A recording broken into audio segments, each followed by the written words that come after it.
আমার রব বলছেন তোর কাছে আমাকে শিখতে হবে, মাফ করে ডিউটিটা আমার। তোর কাছে কি আমাকে চেতনতা নিতে হবে? আমার কি বিবেক নাই? আমার কি জ্ঞান নাই?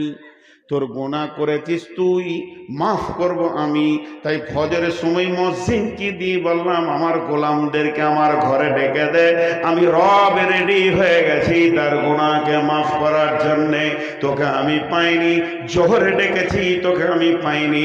আসরে ডেকেছি, তোকে আমি পাইনি। মাগরিবে ডেকেছি, তোকে আমি পাইনি। তোর অলসতা কত বেশি ছিল, ঘুমাইয়ে কাজা করেছি ফজর, তখনও জাগিনি, তখনও জোহর খেলাই খেলাই কেটেছে। আসর মাগরিবে আজ শুনি আজান, জামাতে সামিল হও রে এসাতে, এখনো জামাতে আছে স্থান। তারপরও তোকে আমি এসাতেও ডেকে পাইনি। পাঁচবার মুয়াজ্জিনকে দিয়ে ডেকে তোকে আমি পেলাম না। শেষকালে আমি রব তোকে কত ভালোবাসি রে, আমার উপরে ক্লেম লাগাস না। আমি রব কত মহব্বতের। তাহাজ্জুদের টাইমে সারা বিশ্ব যখন ঘুমিয়ে গেছে, আমি রব তোর দরজায় দাঁড়িয়ে আছি আর বলেছি, গোলাম ওঠ, একবার উজু করে 2 রাকাত নামাজ পড়ে বল, রব্বানা ফাগফির লানা যুনুবানা। আমি রব নিজে এসেছি তোর ঘরের দরজায়। পাপ করেছিস তুই, আগুন জ্বালিয়েছিস তুই, পাপের আসামি তুই, আমি হলাম রব। আমি তোকে কত ভালোবাসি রে, তোর পাপে আগুন জ্বলছে কিন্তু আমি রবের শান্তি হচ্ছে না। আমি তোর দরজায় ডাক দিয়েছি, তখন তুই গরুর মতো নাক ডেকে ঘুমিয়েছিলি। অতএব কোন মানুষ জাহান্নাম গুনার কারণে যাবে না, যাবে অলসতা করে। রবের কাছে সে ক্ষমা চাইনি। আমাদের রব 70 বছরের কঠোর মুশরিককেও মাফ করতে পারেন। তার প্রেমে যদি কেউ জড়িয়ে যেতে পারে, এর থেকে প্রেমিক রব আর কেউ নাই। গোলাম, তখন তুমি অলসতার ঘুম দিয়েছ, তোমাকে আমি পাইনি যে একবার তুমি চোখের পানিতে আমার কাছে কাঁদবি।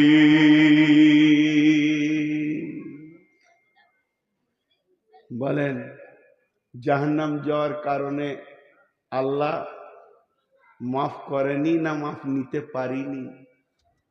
যে ইমানের ভিতরে অলসতা ঢুকে যাবে, যে ইমানের ভিতরে অলসতা ঢুকে যাবে, চোখকে বন্ধ করবে, কানকে বন্ধ করবে, দিলকে নোংরা করবে, ওকে মানুষ থেকে বের করে পশুর জগতে নিয়ে চলে যাবে, পশুর থেকেও খারাপ জায়গাতে পৌঁছে দেবে। শেষকালে লোকটা জাহান্নাম যাবে।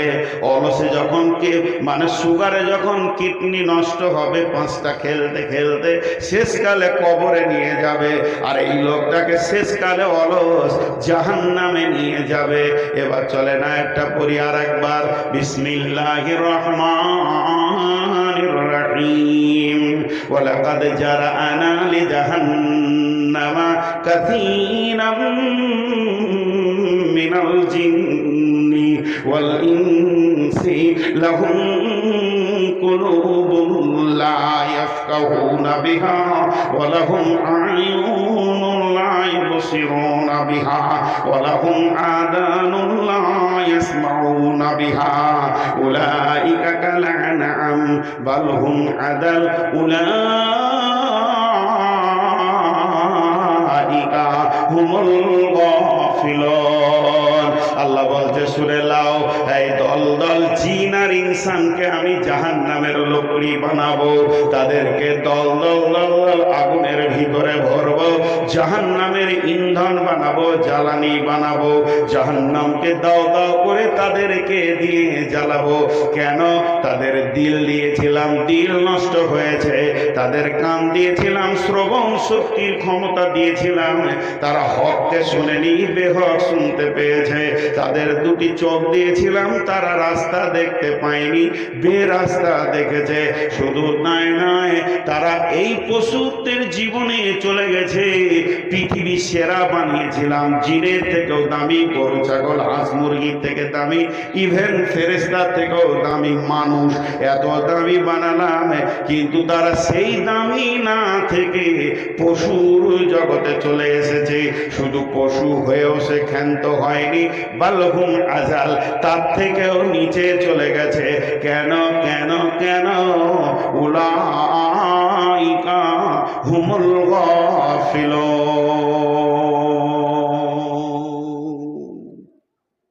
অলসতার সোপান করেছে। এখন একটু ঝগড়া করি।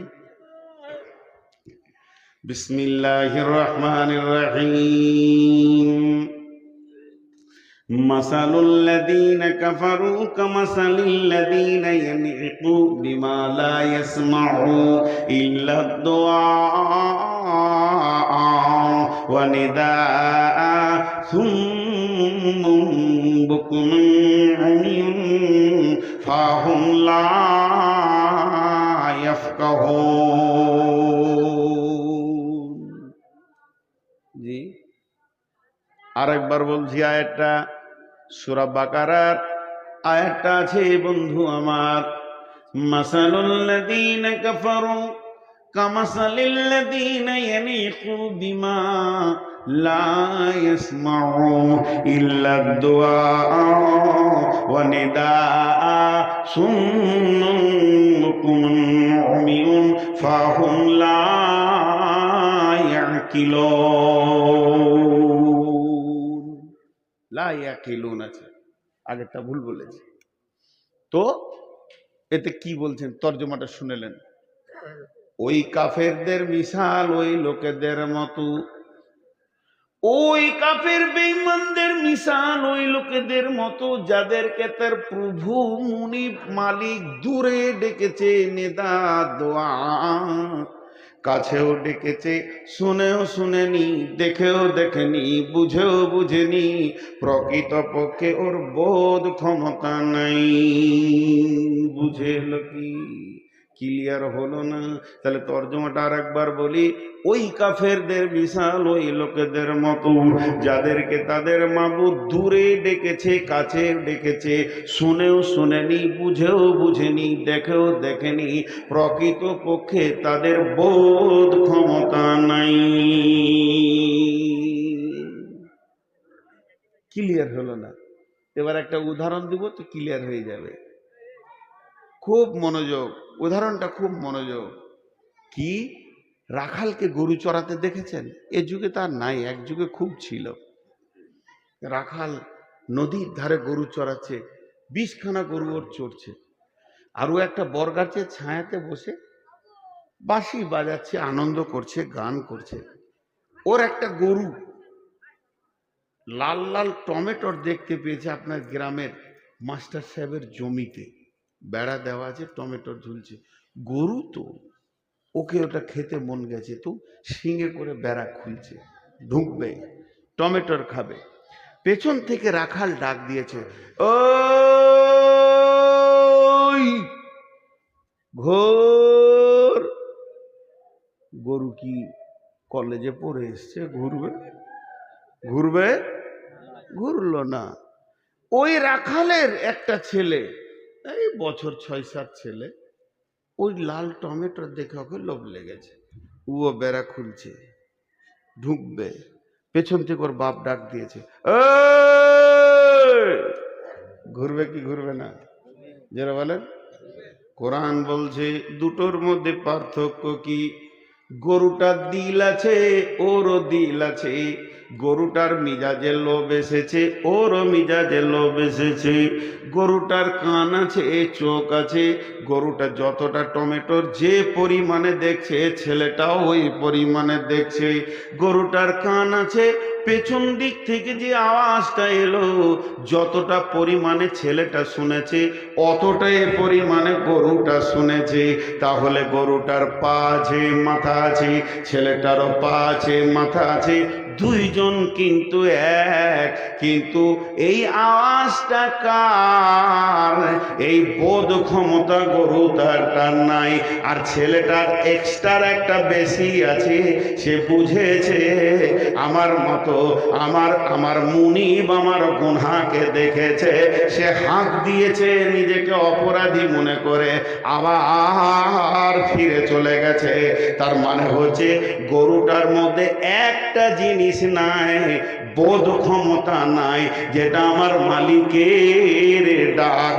আর ছেলেটার ভিতরে একটা জিনিস আছে, বোধ ক্ষমতা আছে, এটা আমার মালিকের ডাক। গরুটার সমস্ত পার্টস কোনো কাজ করলো না, শুধু বোধ ক্ষমতার অভাবে। আর ছেলেটার সমস্ত পার্টস কাজ করলো, বোধ ক্ষমতা আছে বলি। আমার আল্লাহ বলতে চাইছেন, মেয়েদের কেন অত্র এলাকায় জোহরের আজানে গোটা এলাকা তোলপাড় হয়ে গেছে। গোটা বেলডাঙ্গা থানা নয়, গোটা মুর্শিদাবাদ নয়, পশ্চিমবঙ্গ প্রত্যেকটা মসজিদ থেকে মালিকের ডাক আসছে, হাইয়া আলাস সালাহ।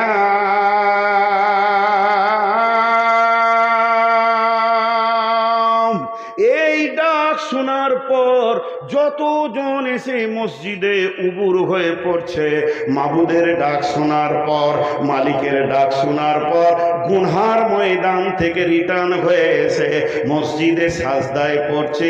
এরাই হলো আল্লাহর কাছে মানুষ। আর যতজন মাবুদের ডাক শুনে ফিরে আসতে পারে না, এরাই হলো শূকর কুকুরের থেকেও খারাপ।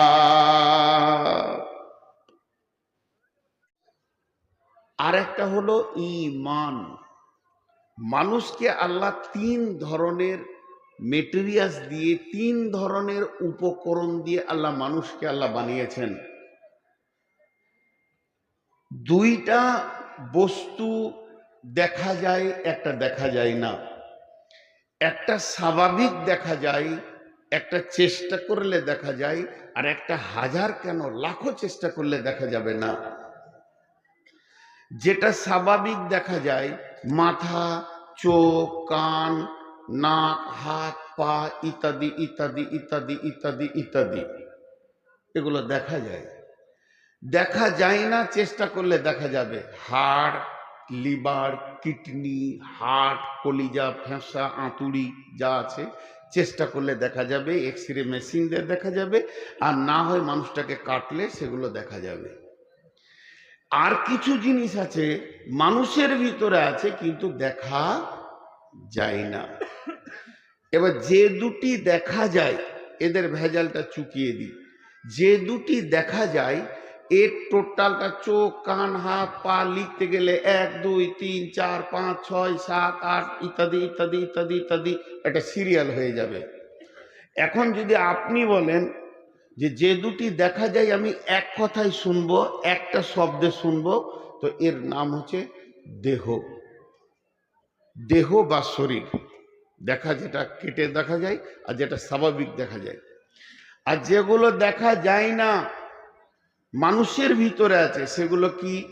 হাসি, কান্না, বেদনা, দুঃখ, উদ্দীপনা, প্রেম, প্রীতি, ভালোবাসা, হিংসা, পরনিন্দা, পরচর্চা, পরশিকাতরতা, রাগ, উদ্দীপনা, প্রেম, প্রীতি, দুঃখ, বেদনা, এই সফটওয়্যারগুলো মানুষের ভিতরে আছে। মানুষ কাঁদে, মানুষ হাসে, কিন্তু গরু জীবনে হাসে না, ওই সফটওয়্যারটা ওর ভিতরে নাই। তো উদ্দীপনা, প্রেম, প্রীতি দিয়ে তৈরি। এটাকে যদি মানুষটাকে আখ পিরা সালে ভরে দিয়ে পিরে দেন, তা একটাও বের হবে না। মানুষটাকে কেটে কেটে যদি পিস করে দেন, একটাও বের হবে না। ডাক্তারকে যদি বলা হয় যে প্রেমটা কোথা আছে বের করে দাও, রাগটা কোথা আছে বের করে দাও, হবে না। তার মানে একে দেখা যাবে না, কাজের ময়দানে দেখা যাবে। এইটা হলো সফটওয়্যার। যেগুলো দেখা যায় না, যেগুলো দেখা যায় না অথচ মানুষের ভিতর আছে, এক কথাই যদি শুনতে চান এটা কি, এক কথাই যদি শুনতে চান এটা কি, তা এর নাম হবে চরিত্র। এর নাম কি? চরিত্র। হাসি, কান্না, বেদনা, উদ্দীপনা, প্রেম, প্রীতি, ভালোবাসার ভিতরে চরিত্র আছে। আর চরিত্র কোথা আছে? গোটা বডির ভিতরে মানুষের জিভের নিচে চরিত্র লুকানো থাকে। হয়ে গেল কথা। চরিত্র আলাদা জিনিস, দেহ আলাদা জিনিস। চরিত্র আলাদা জিনিস, দেহ আলাদা জিনিস। চরিত্র আলাদা জিনিস, দেহ আলাদা জিনিস। কেন? হযরতে বেলাল দেখতে কালো, নাক মোটা, ঠোঁট মোটা, বিভৎস চেহারা, নাইজেরিয়ার লোক, একদম কালো কুচকুচে, তারপরও তার দেহটা ছিল কালো, দেহটা ছিল কুৎসিত, চরিত্র ছিল উজ্জ্বল। তিনি মসজিদ নববীর মুয়াজ্জিন। তার চরিত্র কত আলো ছিল! তিনি রসুলের ইমামতিতে মুয়াজ্জিন। আর আবু লাহাব, আবু লাহাবের নাম আবু লাহাব নয়, সম্ভব হয়তো ভুল হতে পারে, ওর নাম আব্দুর রহমান। আবু লাহাবের ওকে ওইটা উপাধি দেওয়া হয়েছিল। লাহাব কাকে বলা হয়? আগুনের লতিটা যখন এরকম করে লাফায়, উজ্জ্বল বর্ণ আগুন, তো আবু লাহাব মানে উজ্জ্বল বর্ণ বাপু। এত সুন্দর টকটকে চেহারা ছিল, চেহারা অতি সুন্দর ছিল, চরিত্র ছিল কুকুরের থেকে নোংরা, কুকুরের শুকরের থেকে নোংরা। তার জন্য আল্লাহ তাকে এমন শাস্তি দিল, ওর যখন লাশ হলো, মরে গেল, হাত কেউ দেয়নি, লাঠি করে খুঁচে খুঁচে কবরে পোঁতা হয়েছে। তাহলে চরিত্রের সঙ্গে দেহের কোনো সম্পর্ক নাই। মেয়েটা দেখতে কালো শ্যামবর্ণ, চরিত্র অনেক ভালো। মেয়েটা দেখতে অতি সুন্দরী, চরিত্র নোংরা। চরিত্রের সঙ্গে এই কথাটা এতক্ষণ বুঝালাম। এবার চলেন, দেহের মধ্যে সব থেকে দামি হলো মস্তিষ্ক। দেহের মধ্যে সব থেকে দামি হলো মস্তিষ্ক। ও হলো সুপ্রিম কোর্ট, কোরআন বলেছে সুপ্রিম কোর্ট। আর চরিত্রের মধ্যে সব থেকে দামি হলো ঈমান। মহব্বতের সঙ্গে সবাই বলবো, আজকের বায়ানের কাছে আমি চলে এসেছি। চরিত্রের মধ্যে সব থেকে দামি কি? ঈমান। মহব্বতের সঙ্গে সবাই বলি ঈমান। ঈমান দেখা যায়? জোরে বলেন, দেখা যায়? ঈমান একটা পাওয়ারের নাম, ঈমান একটা ক্ষমতার নাম। নামাজ দেখা যায়? ইনি নামাজ পড়ছেন, আমি হাঁটছি, উনি হাতটা দিয়ে বলবে দাঁড়ান হুজুর, মৌলানা জেন না, নামাজ পড়ছে। রোজা দেখা যায়? ভাই একটা বিস্কুট খান না, আমি রোজা আছি। রোজা বোঝা যায়, দেখা যায়। হজ লাব্বায়েক লাব্বায়েক ঘুরছে। জাকাত, সে তার মালকে পবিত্র করতে গিয়ে জাকাত দিচ্ছে, এগুলো বহির প্রকাশ আছে, কিন্তু ঈমান দেখা যায় না। কিন্তু ঈমান কি? ঈমান কি? ঈমান কেমন? ঈমান কি? ঈমান কেমন? ঈমান একটা বৃহত্তর শক্তির নাম। একবার প্রশ্ন করব, যুবকরা একবার উত্তর দেবেন। ঈমান কি? ঈমান একটা বৃহত্তর, জোরে বলেন, শক্তির নাম। দেখেন ঈমানের শক্তি কতটা, এক্ষুনি বুঝতে পারবেন। আচ্ছা, ঈমান দেখা যায় না, একটা প্রশ্ন করব, যে ঠিক উত্তর দিতে পারবে তার কাছ থেকে 1000 টাকা নিব মাদ্রাসার জন্য। ঠিক উত্তর দিতে পারলে। দেহের ভিতরে একটা পার্স আছে যাকে দেখা যায়, যার রং আছে কিন্তু রূপ নাই। দেখা যায় রং আছে কিন্তু তার নিজস্ব কোনো রূপ নাই। কোনো একটা লোককে যদি বোর্ড দিয়ে আর ওকে যদি একটা চক দিই, যে বলি মানুষের হাত লিখে এঁকে দাও, এঁকে দেবে, তাহলে হাতের একটা রূপ আছে। একটা মানুষের চোখ আঁকো, এঁকে দেবে, তাহলে চোখের একটা রূপ আছে। মানুষের পা আঁকো, এঁকে দেবে, তাহলে তার একটা রূপ আছে। পেট, পিঠ ইত্যাদি আঁকা যাবে, কিন্তু ওটা দেহের ভিতর আছে, ওর নিজস্ব কোনো রূপ নাই, দেখা যায় রং আছে। তার নাম হলো ব্লাড। তার নাম কি? ব্লাড, রক্ত। ও রং আছে কিন্তু কেমন? লম্বা, সরু, গোল, কেমন? ওর নিজস্ব কোনো রূপ নাই। তবে ব্লাড কি করে? প্রত্যেকটা পার্সকে সতেজ রাখে। যদি আপনার হাতে ব্লাড সার্কুলার বন্ধ হয়ে যায় তো প্যারালাইসিস হয়ে গেল। জি, তো ঈমান হলো আমলের ব্লাড। ঈমান হলো আমলের ব্লাড। যে আমলে ইমান নাই ও আমল কবুল নাই। ইমানের সঙ্গে নামাজ না পড়লে কবুল নাই, ইমানের সঙ্গে রোজা না রাখলে কবুল নাই, ইমানকে সঙ্গে নিয়ে হজ না করলে কবুল নাই, বেঈমান হালাতে তেলাওয়াত করলে কবুল নাই, বেঈমান হালাতে উমরা করলে কবুল নাই, বেঈমান হালাতে দান করলে কবুল নাই। মানে ইসলামের যতগুলো নীতি, যতগুলো আদেশ, যতগুলো নিষেধ, যতগুলো হুকুম, যতগুলো করা যাবে, যতগুলো করা যাবে না, এইটা জায়েজ, এইটা না জায়েজ, এইটা সুন্নত, এইটা ওয়াজিব, এইটা ফরজ, এটা নফল, সব জায়গায় কে ঢুকে থাকবে? জোরে বলেন, কে থাকবে? এটা জোরে বলা হলো? আমি পানি খাই, দেখি আপনাদের জোর হয় নাকি। দাঁড়ান, আমি পানি খাই। সমস্ত আমলগুলোকে সতেজ করবে, তার নাম কি? ঈমান। আমি আজকে আপনাদেরকে বুঝাতে পেরেছি, এর জন্য আমি অনেক অনেক অনেক শুকরিয়া করছি আল্লাহর কাছে। ঈমানের একটা ক্ষমতা বলি, আমি এখন মাইকে বলছি সুসংবাদ, সুসংবাদ, সুসংবাদ। একজন যুবক উঠে বলছে কি সুসংবাদ? বলে চলে এসো, তোমাকে স্টেজে কেটে 3 পিস করা হবে। আচ্ছা, ও সুসংবাদ হলো? মত থেকে বাঁচার জন্য মানুষ পেরেশান। কিন্তু একটা ঘটনা শুনেন, একজন মহিলা বিশ্ব নবীর কাছে এসে বলছেন, ইয়া রাসূলুল্লাহ, আমাকে পাক করে দেন। নবীজি মুখটা ফিরিয়ে নিলেন। এরপরে আবার ওই দিকে গিয়ে নবীজির সামনাসামনি হয়ে বলছেন, আমাকে পাক করে দেন। নবীজি মুখটা ফিরিয়ে নিলেন। আবার সামনে গিয়ে বলছেন, ইয়া রাসূলুল্লাহ, আমাকে পাক করে দেন। নবীজি বললেন, তুমি কি এমন নাপাকের কাজ করেছো যে আমাকে তোমাকে পাক করা লাগবে? মেয়েটি বলে দিলেন, ও দয়ার নবী গো, যে কাজ করলে মহিলারা মা হয়ে যায়, যে কাজের কারণে মেয়েদের পেটে বাচ্চা এসে যায়, আমার দ্বারা ওই রকম অপরাধটা হয়ে গেছে।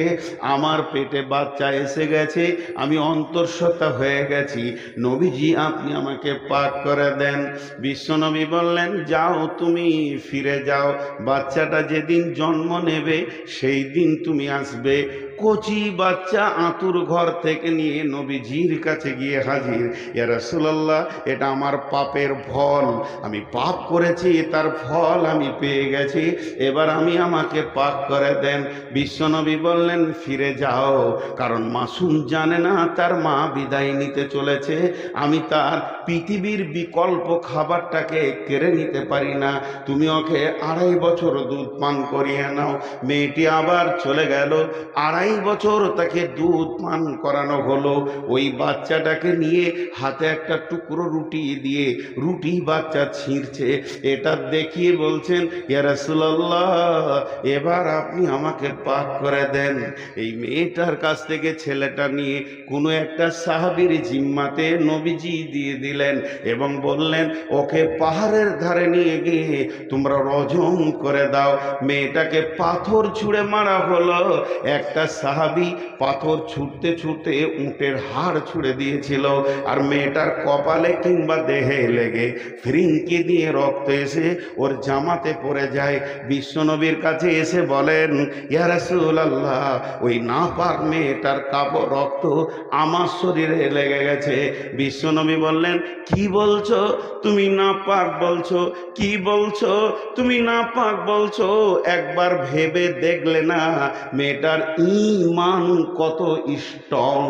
3বার মওতের মঞ্চে সে এসেছে, সে তো জানে আমাকে পাথর ছুঁড়ে মারবে, সে তো দেশান্তর হয়ে যেতে পারতো, পালিয়ে যেতে পারতো, তাকে তো বন্দি জীবন করে রাখা হয়নি। তার ঈমান কত স্ট্রং, এই রকম মতকে সে গ্রহণ করে নিয়েছে। আখিরাতের জাহান্নামকে সে চোখে দেখেছে আর দুনিয়ার আযাবকে গ্রহণ করে নিয়েছে। হে আমার সাহাবী, এই মিনিটটি তওবা যদি হিজাজবাসীকে দিয়ে দেয়া হয়, সকলের গুনাহ মাফ হয়ে যাবে। অতএব এই রকম একটা মেয়ে, ঘটনা থেকে আমরা কি পেলাম? ঘটনা থেকে আমরা কি চেতনা পেলাম? ঘটনা থেকে একটা চেতনা পেলাম, ঈমান মজবুত হলে আপনার আমার জন্যে মতের মঞ্চে দেখতে হবে না। ঈমান আমাদেরকে ওই জায়গায় পৌঁছে দেবে যে জায়গায় আল্লাহ রাজি আছেন, রসুল রাজি আছেন। ঈমান একটা স্ট্রং ক্ষমতার নাম। মসজিদে ঢুকাইকে ঈমান, রোজা রাখাইকে ঈমান। আল্লাহ তো সবই করেন, তো ঈমান এমন একটা স্ট্রং জিনিস দিয়েছেন শরীরের ভিতরে। পাপ থেকে মুক্ত রাখেন কে? ঈমান।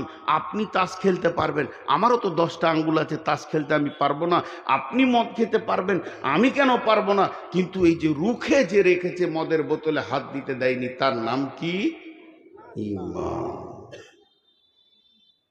আমার ভূমিকার অবস্থাটা শেষ হয়ে গেল, এবার আমি আয়াতে যাব। আয়াতে যাওয়ার আগে একটা উদাহরণ দিব। ক্যান্সার নামে একটা রোগ আছে পৃথিবীতে। এখন ক্যান্সারকে বিজ্ঞানীরা বলছে নরমাল অসুখ, সুস্থ হয়ে গেছে মানুষ। তারপরও বোঝানোর জন্য বলছি, একটা দেহ আর একটা ঈমান, দুটো জিনিসকে পাশে পাশে রাখছি। একটা দেহ, একটা ঈমান। ইবাদত করবে কে? দেহ। করাবে কে? ঈমান। দুটোকে পাশে পাশে রেখে বলছি, কোন একটা ব্যক্তির এই মেদেরদা বাড়ি, তার ক্যান্সারের ভাইরাস হয়ে গোটা শরীর পচে ক্যান্সারের জীবাণুতে একদম গোটা দেহ তিল তিল হয়ে পোকায় ভর্তি হয়ে গেছে। ডাক্তার এরকম রিপোর্টটা হাতে ধরে বলছে, ও হার্ডলি 2 মাস, 1.5 মাস, না হলে হার্ডলি 2 মাস দুনিয়া ছাড়বে।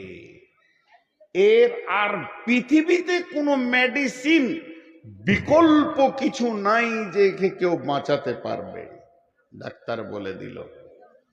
তার আত্মীয় স্বজন সবাই জেনে ফেলেছে, শ্বশুর কুল, বাপের কুল, মায়ের কুল, মামার বংশ সবাই জানে যে আব্দুস সালামের ক্যান্সার হয়ে গেছে, আর বাঁচবে না। ফোনে রিং যদি যেছে মেদেরদা থেকে, তা চুমকে উঠছে, কি জানি খবর এলো নাকি যে এক্সপায়ার হয়ে গেছে। এবার 3 বার বলবো, একটা জিনিসকে ধ্যান দিয়ে শুনবেন। দেহে যদি ক্যান্সার হয়, তার একটা রাস্তা, রাস্তার নাম মত, ঠিকানার নাম কবর। দেহে যদি ক্যান্সার হয়, বিকল্প কোনো দুটো রাস্তা নাই, একটাই রাস্তা, রাস্তার নাম মত, ঠিকানার নাম কবর। আর একবার বলছি বোঝানোর জন্যে, দেহে যদি ক্যান্সার হয়, তার রাস্তার নাম মত আর ঠিকানার নাম কবর। ঝামেলা শেষ। ইমানে যদি গাফলতি আসে, ইমানের ক্যান্সারের নাম গাফলতি। ইমানে ক্যান্সার হবে না। ইমান এমন একটা বডি, এমন একটা শক্তি যে আপনাকে আমাকে রোজা রাখাবে, গুনাহ ছাড়াবে, নেকি করাবে। এই রকম বডিতে যদি অলসতা এসে যায়, আমার আল্লাহ বলছেন ওর ঠিকানা জাহান্নাম। আর একবার বলছি, দেহে ক্যান্সার হলে ঠিকানা কবর, ইমানে অলসতা এলে ওর ঠিকানা জাহান্নাম। ইমানে অলসতা এলে ওর ঠিকানা জাহান্নাম। আচ্ছা, ওই দিকে যদি তাকাবেন তাহলে আমার বকা কি লাভ হচ্ছে? ওই ঝামেলাটা মেরেইলেন। কোনো মেয়ে কটা টাকা দেবে, ও যাবে, তো ওই দিকেই ধ্যান। ও তো টাকাটা আনতেই হবে, এটা তো দরকার আছে, মাদ্রাসাটা এমনি চলবে। তো ওইদিকে ধ্যানটা যাচ্ছে কি করে? আপনাদের এত ফিলোজফি বলছি, এরপর আমি আয়াতটা শোনাবো আপনাদেরকে, আর এই মধ্যে যদি ওইদিকে ধ্যান চলে যায় তাহলে তো বিপদ পথে ভাই। সবাই একবার বলেন আস্তাগফিরুল্লাহ, জোরে বলেন আস্তাগফিরুল্লাহ, নারে তাকবীর। আবার বলছি, দেহে যদি ক্যান্সার হয় তার ঠিকানা কবর। ইমানে যদি অলসতা অলসতা অলসতা আসে, ওর ঠিকানা জাহান্নাম। ইমান এমন একটা শক্তি, একে ক্যান্সার কাবু করতে পারে না, করোনা কাবু করতে পারে না, জ্বর সর্দি কাবু করতে পারে না, কিন্তু অলসতা নামে যে বস্তুটা পৃথিবীতে এসেছে, কার ভিতরে যদি ইমানে অলসতা চলে আসে, ওর ঠিকানা জাহান্নাম। এবার আয়াত পড়ছি, বিসমিল্লাহির রহমানির রহিম। ওয়ালাকাদ জারআনা লিজাহান্নামা কাসীরাম মিনাল জিন্নি ওয়াল ইনসি লাহুম কুলুবুল লা ইয়াফকাহুনা বিহা ওয়া লাহুম আয়ুনুল লা ইবসিরুনা বিহা ওয়া লাহুম আযানুল লা ইয়াসমাউনা বিহা উলাইকা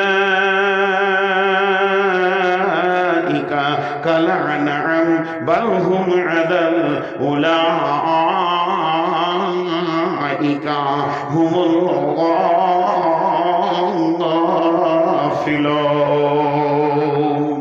আল্লাহ তাবারাক ওয়া তাআলা বলছেন, এই আয়াতের তরজমাটা শুনেন, হাতগুলো ধরে বলছি, খুব মনোযোগ দেন, খুব মনোযোগ দেন।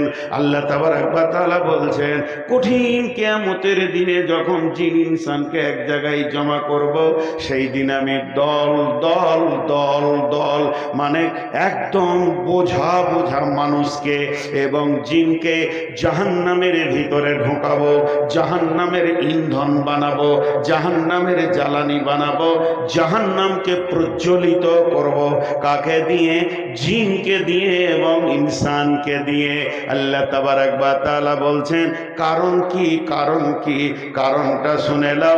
তাদের দিল দিয়েছিলাম, দিল নষ্ট হয়েছে, চোখ দিয়েছিলাম, নষ্ট করেছে, কান দিয়েছিলাম, নষ্ট করেছে, মনুষ্যত্বের জীবন দিয়েছিলাম, সেটাকে ক্রস করে পশুত্বে জীবন গ্রহণ করেছে। শুধু পশুত্বে গিয়ে স্টপ নেয়নি, সেটাকেও ক্রস করে নিচে চলে গিয়ে পশুর থেকেও খারাপ জীবন যাপন করেছে। এখন আমরা যদি আল্লাহকে বলি, কেন কেন কেন কেন কেন কেন কেন মানুষটা এত নিচে নামলো কেন? তার চোখ কান দিল নষ্ট হলো কেন? মনুষ্যত্ব নষ্ট হলো কেন? সে পশু হয়ে গেল কেন? তার থেকে নিচে গেল কেন? কেন কেন কেন কেন? আল্লাহ একটাই উত্তর দিচ্ছেন, উলাইকা হুমুল গাফিলুন। এরা ছিল অলস অলস অলস অলস, গাফিল গাফিল গাফিল। আল্লাহ তাবারাক ওয়া তাআলা বলছেন, গাফলতি এত ভয়ানক অসুখ, গাফলতি এত ভয়ানক রোগ, মানুষকে জাহান্নাম নিয়ে চলে যায়। ক্যান্সার অত ভয়ানক নয়, ক্যান্সার আপনাকে কবরে নিয়ে যাবে, তার থেকে বেশি নিয়ে যেতে পারবে না। আর অলসতা আপনাকে জাহান্নামে নিয়ে যাবে। অতএব বন্ধুরে, অলসতা হচ্ছে ক্যান্সারের থেকেও খারাপ। খুব মনোযোগ দেন। মাদ্রাসার কালেকশন হচ্ছে, দেখার কি দরকার আছে? আপনাকেও তো দিতে হবে। আমি যে এখানে কথাগুলো বলছি, এগুলো কলেজ থেকে পড়ে এসে বলিনি, মাদ্রাসা থেকে পড়ে এসে বলছি। তো এই অলসতার সম্পর্কে দুটি কথা খালি বলবো। একটা নোংরা কথা বলছি, নোংরা বাজে কথা, যে কথাটাতে জুতো মেরে দিলেও অসুবিধা নেই। চুরি, চুরির মতো সমাজে নোংরা কাজ কিছু নাই। যদি কেউ মনে করে চুরি করব, আর যদি অলস হয়, চুরি করার মতো কাজটাও করতে ধরা খাবে। অলসের দ্বারা কোনো কাজ হয় না। এখন একটা ফিলোজফি বলবো, এটা বুখারীতে নাই, মুসলিমে নাই, আবু দাউদে নাই, তিরমিজিতে নাই, নাসাইতে নাই, কোনো হাদিসে নাই, রসুলও বলেননি, আল্লাহও বলেননি। তো বলছে কে? ইসলামী দার্শনিকরা বলছেন। একজন বিখ্যাত দার্শনিক বলছেন, এই তুই মোবাইলটা নিচে নামা, এই তুই মোবাইলটা নিচে নামা, মোবাইল তুলবি তো তোকে একদম তোর আঁতুড়ি বের করে নেব, বারবার লাইটটাকে জ্বালছিস তুই।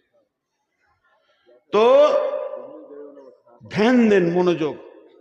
উনি কি বলছেন, শয়তান নামে যে পৃথিবীতে একটা দুশ্মন আমাদের এসেছে, কোরআন বারবার বলেছে ইন্না শাইতানা লিল ইনসানে আদুব্বুম মুবিন।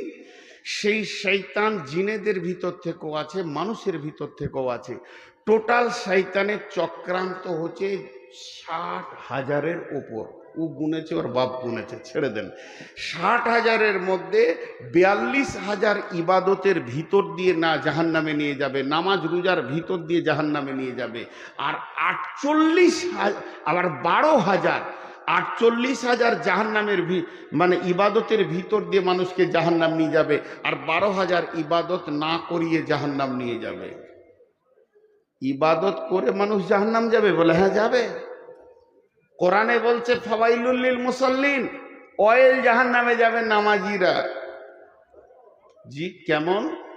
আল্লাহ বলছেন বিসমিল্লাহির রহমানির রহিম, লাইসাল বিররা আন তুওয়াল্লু উজুহাকুম কিবালাল মাশরিকি ওয়াল মাগরিবি। আল্লাহ বলছেন পূর্ব পশ্চিমে সাজদা করে দেওয়ার নাম ইমানদারি নয়। তার কারণ রসুলের জামানায় যতগুলো মুসলমান ছিল তার থেকে মুসাল্লি বেশি ছিল। যদি রসুলের জামানায় 1000 মুসলমান ছিল তো 1200 মুসাল্লি মসজিদে ছিল। তাহলে মুসলমানের থেকে মুসাল্লি বেশি কি করে হলো? তার একটাই কারণ হচ্ছে মুনাফিকরাও নামাজ পড়তো। মুনাফিকদের চেহারা, চরিত্র, উঠা বসা, লেনদেন। আমাদের মুনাফিকরা, আমাদের যারা মুসলমান দাবি করে এরা তো 5 ওয়াক্তের নামাজ পড়ে না। আর নবীজি জামানায় যারা মুনাফিক ছিল তাদের তাহাজ্জুদের নামাজ কোনোদিন কামাই ছিল না। এত ধীরে সুস্থে নামাজ পড়তো, বিশ্ব নবী পর্যন্ত বুঝতে পারেনি এটা মুনাফিক। ওহির মাধ্যম দিয়ে বলা হয়েছে এই দলের ভিতরে অমুক অমুক অমুক অমুক অমুক ইসলামের বিরুদ্ধে রয়েছে। মুনাফিক কত ডেঞ্জার!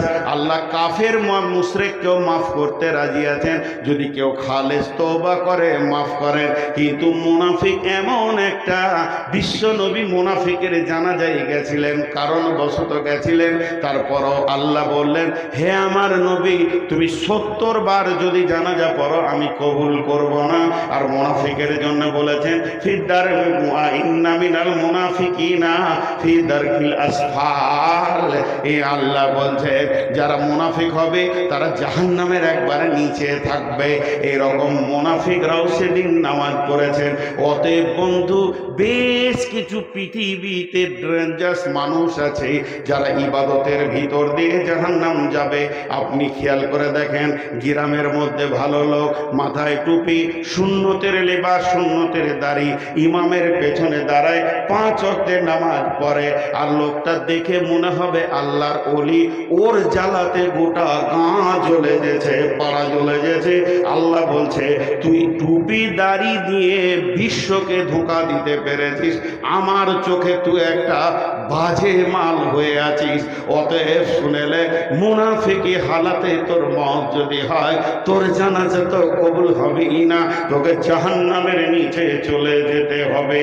অতএব শয়তানের যতগুলো চক্রান্ত আছে, 60,000 70,000 হোক আর 1 লাখ হোক, মানুষকে ইবাদতের ভিতর দিয়ে জাহান্নামে নিয়ে যাবে, আবার ইবাদত না করিয়ে নিয়ে যাবে। তার মানে এবার টোটাল একটা কথা বলে দিই, ভাইয়া আমার, বন্ধু আমার, বাপজি আমার, মা আমার, ও সোনা মানিকের দল, বেটির দল, একবার কান করে শুনেলেন। শয়তানের ইনজেকশন, শয়তানের ভ্যাকসিন, শয়তান যে ইনজেকশনটা দিয়ে মানুষকে পাপের দিকে নিয়ে যায়, ওই ইনজেকশনটার নামই হচ্ছে অলস। আল্লাহ কোরআনে বলেছেন উলাইকা হুমুল গাফিলুন, অলস মানুষকে জাহান্নাম নিয়ে চলে যাবে।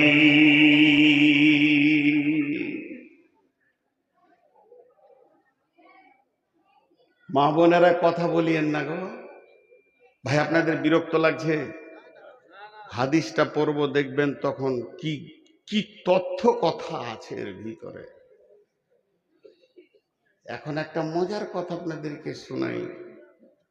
অলসতা কি ডেঞ্জারাস জিনিস। কোরআন বলছে তাদেরকে জাহান্নামে নিয়ে গেছে অলসতা। অলস মানুষকে সফলতা দেয় না, বিধায় অলসতা থেকে আমাদেরকে দূরে হতে হবে। অলসতা আস্তে আস্তে নিয়ে চলে যাচ্ছে খারাপের দিকে। একটা উদাহরণ দিই। একটা রুগী ডাক্তারখানা গেল, আপনারা আমার সঙ্গে মনোযোগ দেন। একটা রুগী ডাক্তারখানা গেল, ডাক্তার জিজ্ঞেস করলো কি হয়েছে? ছোট কথা, কি হয়েছে? রুগী কি কি বলছে আমার দিকে গুনবেন আপনার, আমি জিজ্ঞেস করব কটা বললো। রুগী বলছে ঘুম হয় না, ঘন ঘন পেচ্ছাপ, খেতে ভালো লাগে না, এনার্জি লস, মাথা চক্কর দিছে। কয়টা বললো? আরেকবার বলি, ঘুম হয় না, ঘন ঘন পেচ্ছাপ, মাথা চক্কর দিছে, এনার্জি লস, খেতে ভালো লাগছে না। কয়টা বললো? ডাক্তার একটা বলছে সুগার। ডাক্তার কটা বললো? রুগী বুঝে নিল এই যে কি মাস্তান আমার ভিতরে ঢুকেছে, ও একাই পাঁচখানা কাজ করছে। বুঝে এলো? জোরে বলেন, বুঝে এলো? যে বডিতে সুগার ঢুকে যাবে পাঁচখানা টাওয়ার ধরবেও। কারণ আমি সুগারের আজকে 12-14 বছরের রুগী। সুগার যেন ভিতরে মাস্তানের মতো ফুটবল খেলবে, ভলি খেলবে, ক্রিকেট খেলবে। সুগার যেন কবাডি খেলবে, হাডুডু খেলবে, দেহটাকে নিয়ে ওকে পাঁচখানা কাজ করবে। আল্লাহ তাবারাক ওয়া তাআলা বলছেন এটা তো দেহের ভিতরে করবে রে বন্ধু, কিন্তু যে ইমানের ভিতরে অলসতা ঢুকে যাবে, যে ইমানের ভিতরে অলসতা ঢুকে যাবে, চোখকে বন্ধ করবে, কানকে বন্ধ করবে, দিলকে নোংরা করবে, দিয়ে ওকে মানুষ থেকে বের করে পশুর জগতে নিয়ে চলে যাবে, পশুর থেকেও খারাপ জায়গাতে পৌঁছে দেবে। শেষকালে লোকটা জাহান্নাম যাবে। অলসে যখন সুগারে যখন কিডনি নষ্ট হবে পাঁচটা খেলতে খেলতে, শেষকালে কবরে নিয়ে যাবে। আর এই লোকটাকে শেষকালে অলস জাহান্নামে নিয়ে যাবে। এবার চলে না একটা পড়ি আর একবার, বিসমিল্লাহির রহমানির রহিম। ওয়ালাকাদ জারা'না লিজাহান্নামা কাসীরাম মিনাল জিন্নি ওয়াল ইনসি লাহুম কুলুবুন লা ইয়াফকাহুনা বিহা ওয়া লাহুম আ'য়ুনুন লা ইবসিরুনা বিহা ওয়া লাহুম আযানুন লা ইয়াসমাউনা বিহা উলাইকা কাল আনআম বাল হুম আদাল উলাইকা হুমুল গাফিলুন। আল্লাহ বলতে সূরা লাও, এই দল দল জিন আর ইনসানকে আমি জাহান্নামের লোকড়ি বানাবো, তাদেরকে দল দল দল দল আগুনের ভিতরে ভরবো, জাহান্নামের ইন্ধন বানাবো, জ্বালানি বানাবো, জাহান্নামকে দাও দাও করে তাদেরকে দিয়ে জ্বালাবো। কেন? তাদের দিল দিয়েছিলাম, দিল নষ্ট হয়েছে। তাদের কান দিয়েছিলাম, শ্রবণ শক্তির ক্ষমতা দিয়েছিলাম, তারা হককে শুনেনি, বেহক শুনতে পেয়েছে। তাদের দুটি চোখ দিয়েছিলাম, তারা রাস্তা দেখতে পায়নি, বেরাস্তা দেখেছে। শুধু তাই নয়, তারা এই পশুত্বের জীবনে চলে গেছে। পৃথিবী সেরা বানিয়েছিলাম, জিনের থেকেও দামি, গরু ছাগল হাঁস মুরগির থেকে দামি, ইভেন ফেরেশতার থেকেও দামি মানুষ, এত দামি বানালাম, কিন্তু তারা সেই দামি না থেকে পশুর জগতে চলে এসেছে। শুধু পশু হয়েও সে ক্ষান্ত হয়নি, বালহুম আজাল, তার থেকেও নিচে চলে গেছে। কেন কেন কেন? উলাইকা হুমুল গাফিলুন।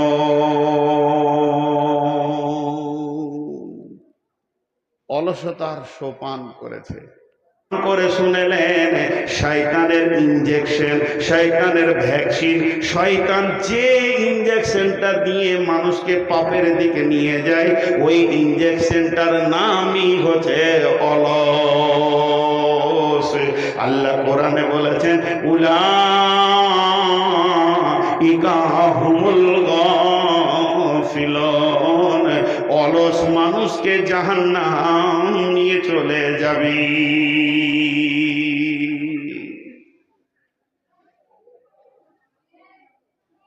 মা বোনেরা কথা বলিয়েন না গো ভাই, আপনাদের বিরক্ত লাগছে?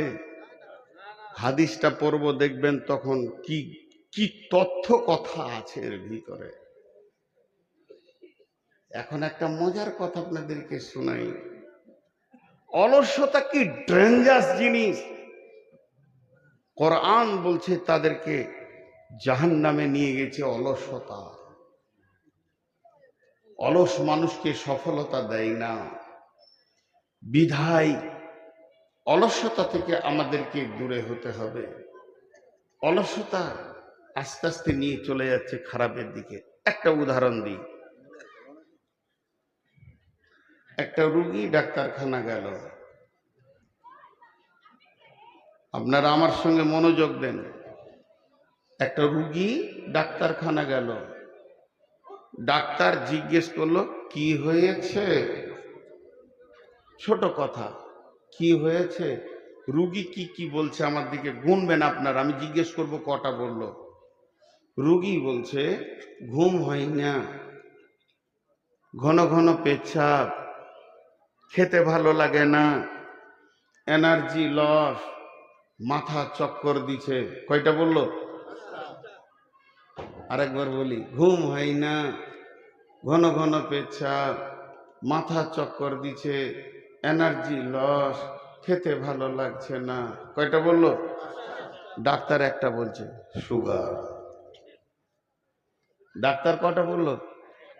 রুগী বুঝে নিল এই যে কি মাস্তান আমার ভিতরে ঢুকেছে, ও একাই পাঁচখানা কাজ করছে।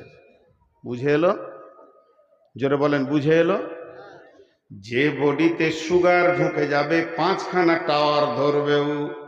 কারণ আমি সুগারের আজকে 12-14 বছরের রুগী। সুগার যেন ভিতরে মাস্তানের মতো ফুটবল খেলবে, ভলি খেলবে, ক্রিকেট খেলবে। সুগার যেন কবাডি খেলবে, হাডুডু খেলবে, দেহটাকে নিয়ে ওকে পাঁচখানা কাজ করবে। আল্লাহ তাবারাক ওয়া তাআলা বলছেন এটা তো দেহের ভিতরে করবে রে বন্ধু, কিন্তু যে ইমানের ভিতরে অলসতা ঢুকে যাবে, যে ইমানের ভিতরে অলসতা ঢুকে যাবে, চোখকে বন্ধ করবে, কানকে বন্ধ করবে, দিলকে নোংরা করবে, ওকে মানুষ থেকে বের করে পশুর জগতে নিয়ে চলে যাবে, পশুর থেকেও খারাপ জায়গাতে পৌঁছে দেবে। শেষকালে লোকটা জাহান্নাম যাবে। অলসে যখন সুগারে যখন কিডনি নষ্ট হবে, পাঁচটা খেলতে খেলতে শেষকালে কবরে নিয়ে যাবে। আর এই লোকটাকে শেষকালে অলস জাহান্নামে নিয়ে যাবে। এবার চলে না একটা পড়ি আর একবার, বিসমিল্লাহির রহমানির রহিম। ওয়ালাকাদ জারা'না লিজাহান্নামা কাসীরাম মিনাল জিন্নি ওয়াল ইনসি লাহুম কুলুবুন লা ইয়াফকাহুনা বিহা ওয়া লাহুম আ'য়ুনুন লা ইবসিরুনা বিহা ওয়া লাহুম আযানুন লা ইয়াসমাউনা বিহা উলাইকা কাল আনআম বাল হুম আদাল উলাইকা হুমুল গাফিলুন। আল্লাহ বলছে সূরা লাও, এই দল দল জিন আর ইনসানকে আমি জাহান্নামের লোকরি বানাবো, তাদেরকে দল দল দল দল আগুনের ভিতরে ভরবো, জাহান্নামের ইন্ধন বানাবো, জ্বালানি বানাবো, জাহান্নামকে দাও দাও করে তাদেরকে দিয়ে জ্বালাবো। কেন? তাদের দিল দিয়েছিলাম, দিল নষ্ট হয়েছে। তাদের কান দিয়েছিলাম, শ্রবণ শক্তির ক্ষমতা দিয়েছিলাম, তারা হককে শুনেনি, বেহক শুনতে পেয়েছে। তাদের দুটি চোখ দিয়েছিলাম, তারা রাস্তা দেখতে পায়নি, বেরাস্তা দেখেছে। শুধু তাই নয়, তারা এই পশুত্বের জীবনে চলে গেছে। পৃথিবী সেরা বানিয়েছিলাম, জিনের থেকেও দামি, গরু ছাগল হাঁস মুরগির থেকে দামি, ইভেন ফেরেশতার থেকেও দামি মানুষ, এত দামি বানালাম। কিন্তু তারা সেই দামি না থেকে পশুর জগতে চলে এসেছে। শুধু পশু হয়েও সে ক্ষান্ত হয়নি, বালহুম আজাল, তার থেকেও নিচে চলে গেছে। কেন কেন কেন? উলাইকা হুমুল গাফিলুন। অলসতার সোপান করেছে। এখন একটু ঝগড়া করি আপনাদের সঙ্গে। কি হলো, খুব ঘুম পেয়েছে নাকি? হ্যাঁ, অলসতার ট্যাবলেটটা দিব। এখন একটু ঝগড়া করি, ধ্যান করে শুনবেন। আমি একার, আপনারা সবাই। ঝগড়াটা কি করব খুঁজে বার করি। আমি আপনাদেরকে বলছি আপনারা গরু। এবার কত রাগ হচ্ছে বলেন তো? কত বড় সাহসী বর্ধমান থেকে এসে এতগুলো লোককে গরু বললে। তখন আপনার ওখান থেকে বলছে মারা তো যাবে না, মেহমান মানুষ। তো ওখান থেকে একজন ফট করে বলছে তাহলে তুই কুত্তা। কেমন ঝগড়া শুরু হলো। এখন আমাকে কুত্তা বলেছে, আমার আর রাগ থাকছে না, তাহলে তোরা গাধা। এতক্ষণ তো হালাল প্রাণী বলছিলাম, এবার হারাম বলে দিলাম। তখন ওই দিক থেকে একজন ফাঁকে থেকে মাথা নামা করে বলছে তুই শুয়োর। ঝগড়াটা তো ভালোই চলছে। এখন আমি বলতে চাইছি, কেউ কারো উপরে কমন করব না। ই শুয়োর, ও গাধা, ও বিড়াল, ও ছুঁচা, ও ইঁদুর। আমি আপনাকে বলবো না, আপনি আমাকেও বলিয়েন না। ঝগড়া মিটে গেল। একটা কোষ্টি পাথর দিব আপনাদের হাতে। ওই পাথরটা এরকম চামড়াতে মারবেন, খসখস খসখস খসখস করে মারবেন। যখন স্বর্ণকার ওইটা কোনো মেটেরিয়ালসে মারে, স্বর্ণকারকে পাথর বলে দেয় এটা সোনা, এটা রাং, এটা তামা, এটা কাঁসা, এটা পিতল। এটা ভুলবশত নিয়ে চলে এসছে রূপ মনে করে, আসলে এটা ইমিটেশনের মাল। তাহলে ওই পাথরটা আপনাদের হাতে আমি দিই। এখন সবাই পাথরটা নিব। কে কে নিব না হাত তুলি। চালাক মাল আছে মেয়েদের, দেখো নদীর ধারে বাস করলে কি হবে।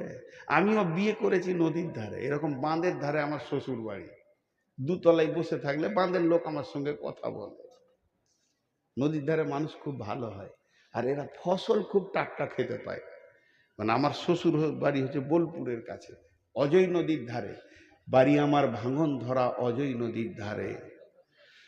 তো কোষ্টি পাথরটা আপনাদেরকে দিই, নেবেন তো সবাই ইনশাআল্লাহ? জোরে বই ইনশাআল্লাহ বলে না, নেবেন তো ইনশাআল্লাহ? আর নিজের নিজের চামড়াতে ঘষবেন। তো পাথরটা কি বলবে জানেন?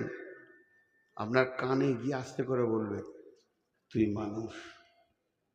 আবার বলবে তুই শুয়োর। আপনাকে বলে দেবে তুই কুত্তা। দেখেন নিজে নিজে হবে এবার। বিসমিল্লাহির রহমানির রহিম। মাসালুল লাযীনা কাফারু কামাসালিল লাযীনা ইয়ানঈকু বিমা লা ইয়াসমাউ ইল্লা দুআ ওয়া নিদাআ সুম্মুম বুকুমুন উময়ুন ফাহুম লা ইয়াফকাহুন। জি আরেকবার বলছি আয়াতটা, সূরা বাকারার আয়াতটা আছে বন্ধু আমার।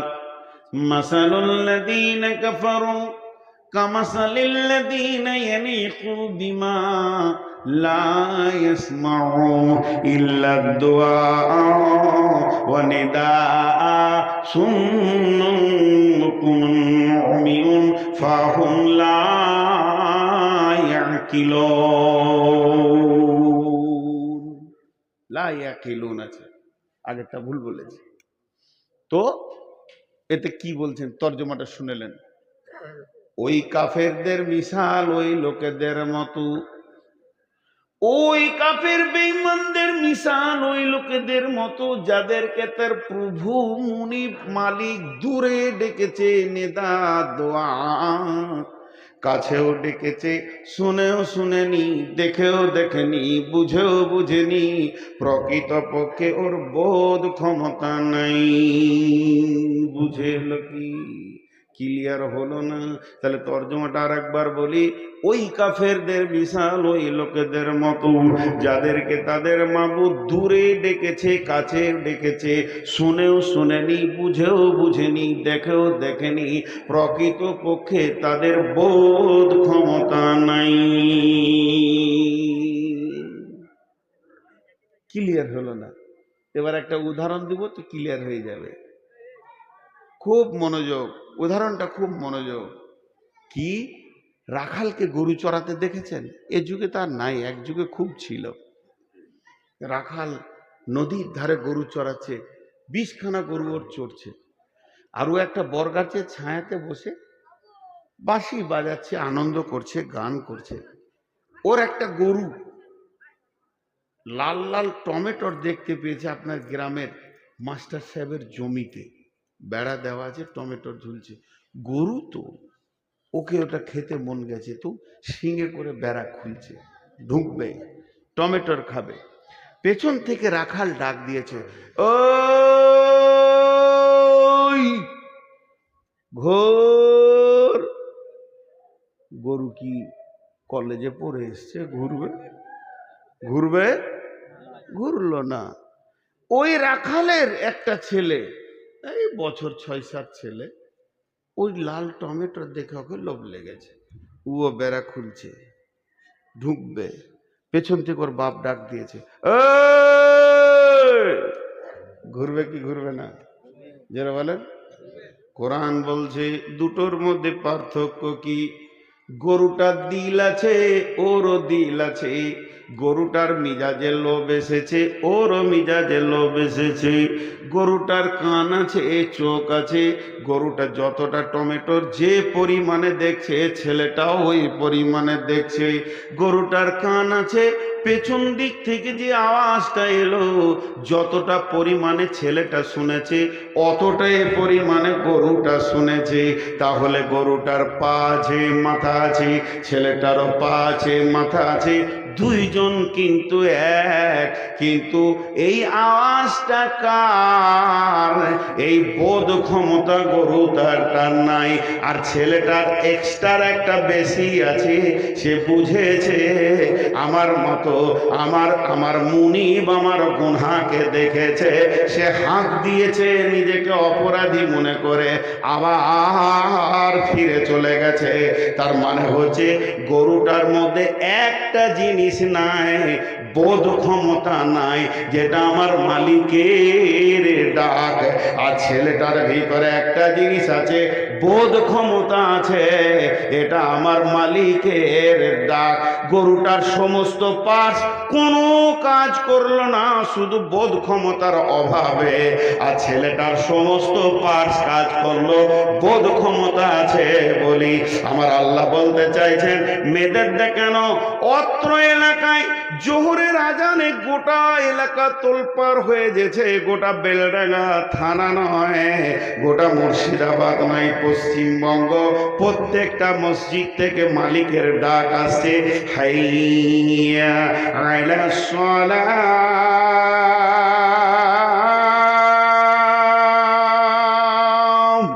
এই ডাক শোনার পর যতজন এসে মসজিদে উবুর হয়ে পড়ছে, মাবুদের ডাক শোনার পর, মালিকের ডাক শোনার পর, গুনহার ময়দান থেকে রিটার্ন হয়ে এসে মসজিদে সাজদায় পড়ছে।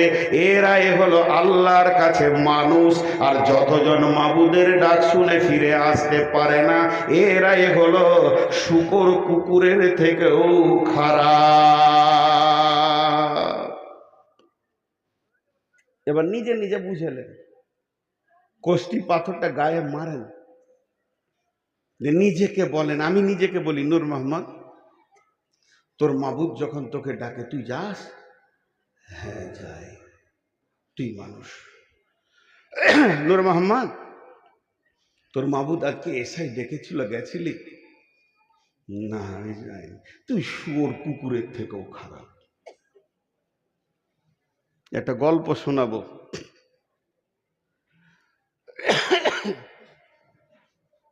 কাশিটা যখন উঠছে ভাই, খুব কষ্ট পেয়েছি।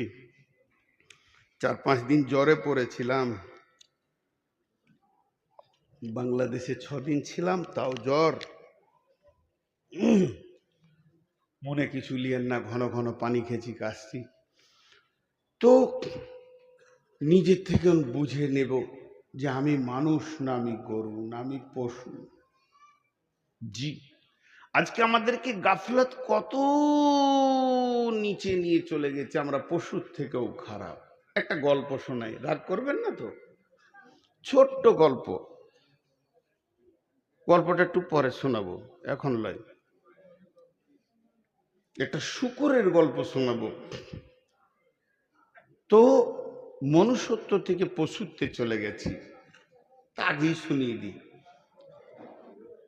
এটা হাদিস নয়, কোরআন নয়, তফসির নয়, কিছুই নয়, গল্প গল্প গল্প গল্প। বলবেন না যে নূর মোহাম্মদ বলেছে মানে বুখারিতে আছে, কিছু বলছেন নাকি? কোথা দিবে আলুর বস্তায় গলা? তোমার নজরটা কি বলছে গেল? আলুর বস্তা না, মানুষ আসে নাই আগে, থাকবে বাইরে। অত পীড়িত করতে হবে না, আর না হলে জায়গাটা বাড়াও। হ্যাঁ, একদম না ভাইয়া। আপনারা যারা বাইরে আছেন ভিতরে ঢুকেন, দেওয়াল গায়ে বসে যান, ধুলোর ওপরে বসে। চেয়ার লাগবে না, ধুলোতে বসুক। তাস খেলে তখন কোথা বসে আমি দেখি নাই, বসুক ওখানে ধুলো। আল্লাহর উপরে যদি মহব্বত থাকে নিচে বসে যান, মাটিতে বসে যান। প্রেম এক আলাদা জিনিস, বাইরে কষ্ট করিয়েন না। কারণ আসতে আপনি লেট করেছেন, অন্যদিকে চলে গেছে। এখন একটা লোক ধরে এলেন মুসা আলাইসাল্লাম, উনি আল্লাহর সঙ্গে কথা বলতেন, মুসা কালিমুল্লাহ, তাহলে বলতে সুবিধা হবে।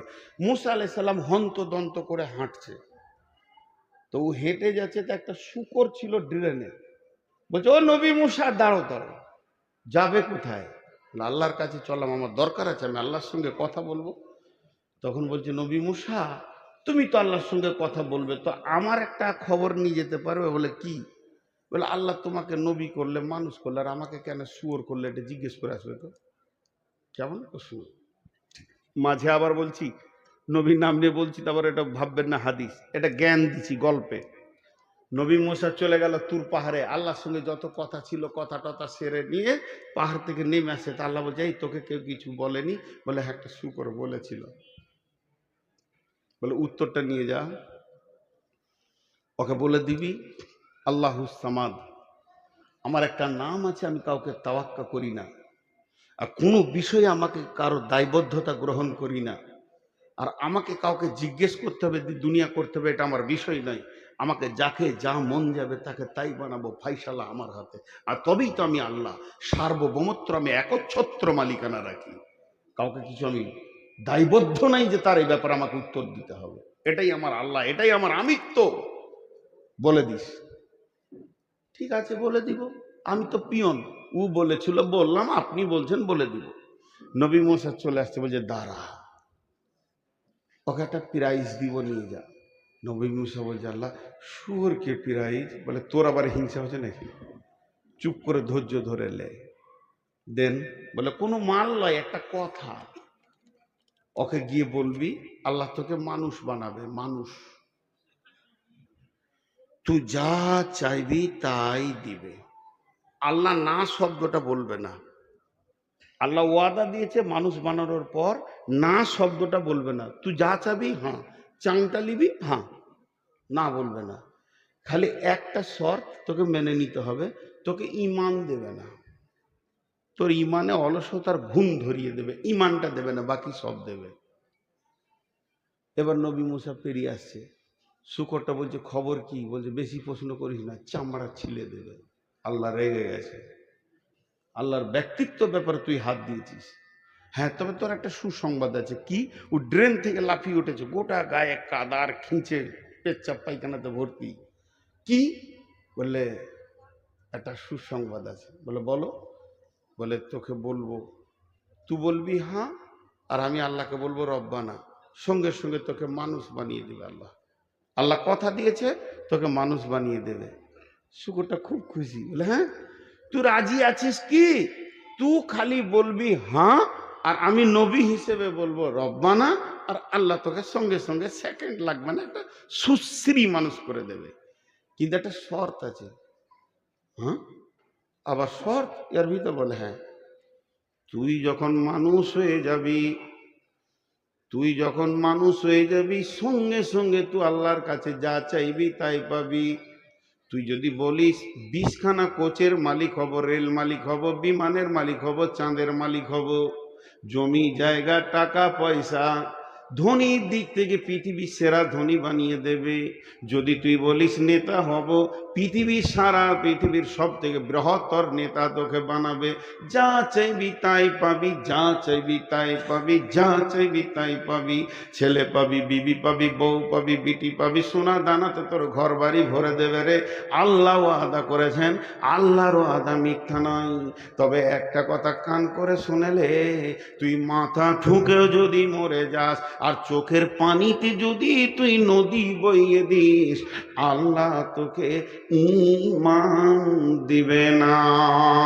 তোকে মানুষ বানাবে, কিন্তু বেঈমান মানুষ বানাবে।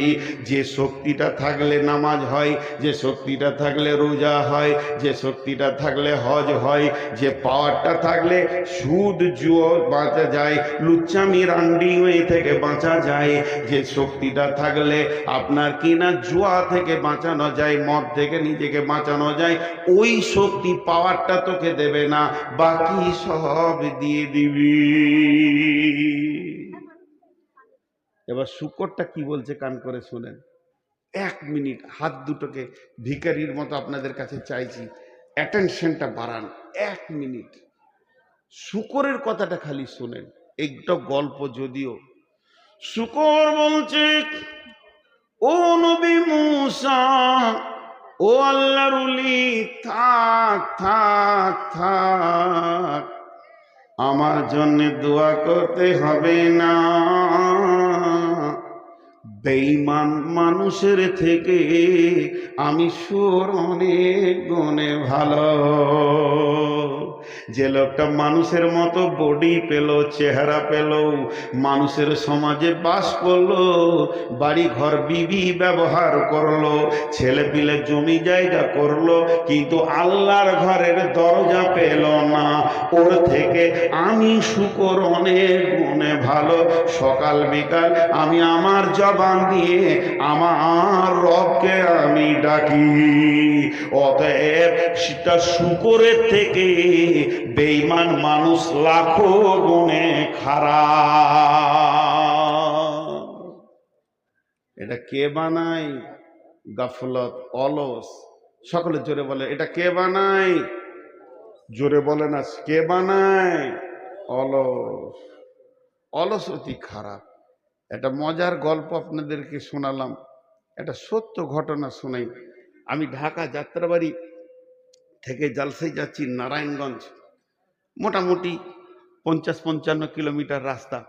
তো একটা গাড়িকে রেডি করলাম যে ভাই আমাকে নিয়ে যাবে। তো বলে হ্যাঁ চলেন, আপনাকে দিয়ে আসি মহফিলে। ও আমাকে জানে না যে আমি ইন্ডিয়ান। তারপরে ওর গাড়িতে উঠলাম, গল্প করতে করতে করতে করতে পরিচয় হলো।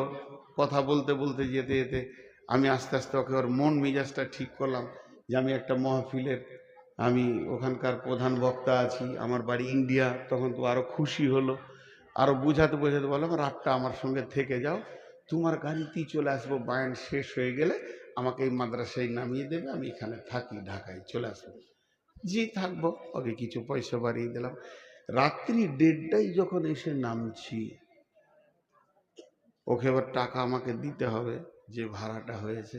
আমি পকেট থেকে টাকা বার করে দিচ্ছি, আর ওকে জিজ্ঞেস করছি, শোনা তুমি নামাজ পড়ো? তো প্রথম ভাষা বলছে, হুজুর আপনি বুঝবেন না। তার মানে ও কেন নামাজ পড়ে না এটা আমার বুঝার ক্ষমতা নেই আর কি। তো তখন ওকে আমি বলছি, আচ্ছা আমি যদি অবুঝি হয় তা তুমি খানিকটা বুঝাও। তো বলছে, আমি সাইদাবাদে থাকি, সকালবেলায় উঠি, গাড়িটাই আমার কোনো মালিকের নয়, আমার নিজের, এটাই আমার রুজি রুটি। 2টা ছেলে স্কুলে পড়াশোনা করে, তাদেরকে ভর্তি করেছি, একটা বাচ্চা আছে কোলে, স্বামী স্ত্রী, খাওয়া দাওয়া এই গাড়ির ওপরে। গোটা ঢাকা দৌড়তে দৌড়তে দৌড়তে দৌড়তে বিভিন্ন ঢাকার জায়গার নাম করলো, এই ঢাকা ড্যামড়া, এই ধামড়াই, অমুক তসুক, ঘুরতে ঘুরতে রাত হয়ে যায়। বলে দিলে আমাকে। এবার যখন বলা শেষ হলো, তখন এবার আমি শুরু করলাম, বললাম তোমার শেষ হয়েছে? বলে হ্যাঁ। আমি বললাম শুনো, কেয়ামতের দিন তুমি কি ভাবছো এটা কেয়ামত? এটা তো ঢাকা, আর আমি আল্লাহ নই, আমাকে বলতে হবে। তাই বললাম, তোমার জান্নাত জাহান্নামের মালিক আমি নই, জান্নাত জাহান্নামের মালিক আল্লাহ।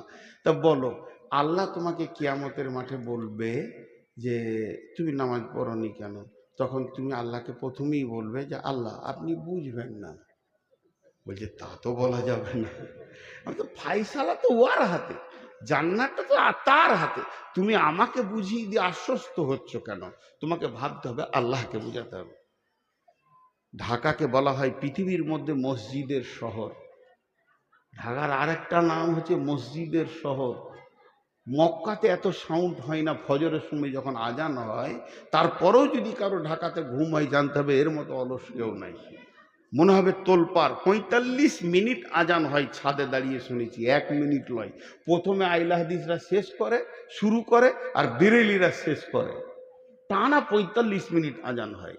তো সেই ঢাকায় বন্ধুরা আমার, অটোমেটিক ওর মুখ থেকে বের হয়ে গেল, হুজুর এত মসজিদ থাকতেও আমি নামাজ পড়ি না, কোনো প্যাসেঞ্জার তো আমাকে বলে না যে নামাজ পড়ো না। তার মানে আমার অলসতা ছাড়া কিছুই নয়।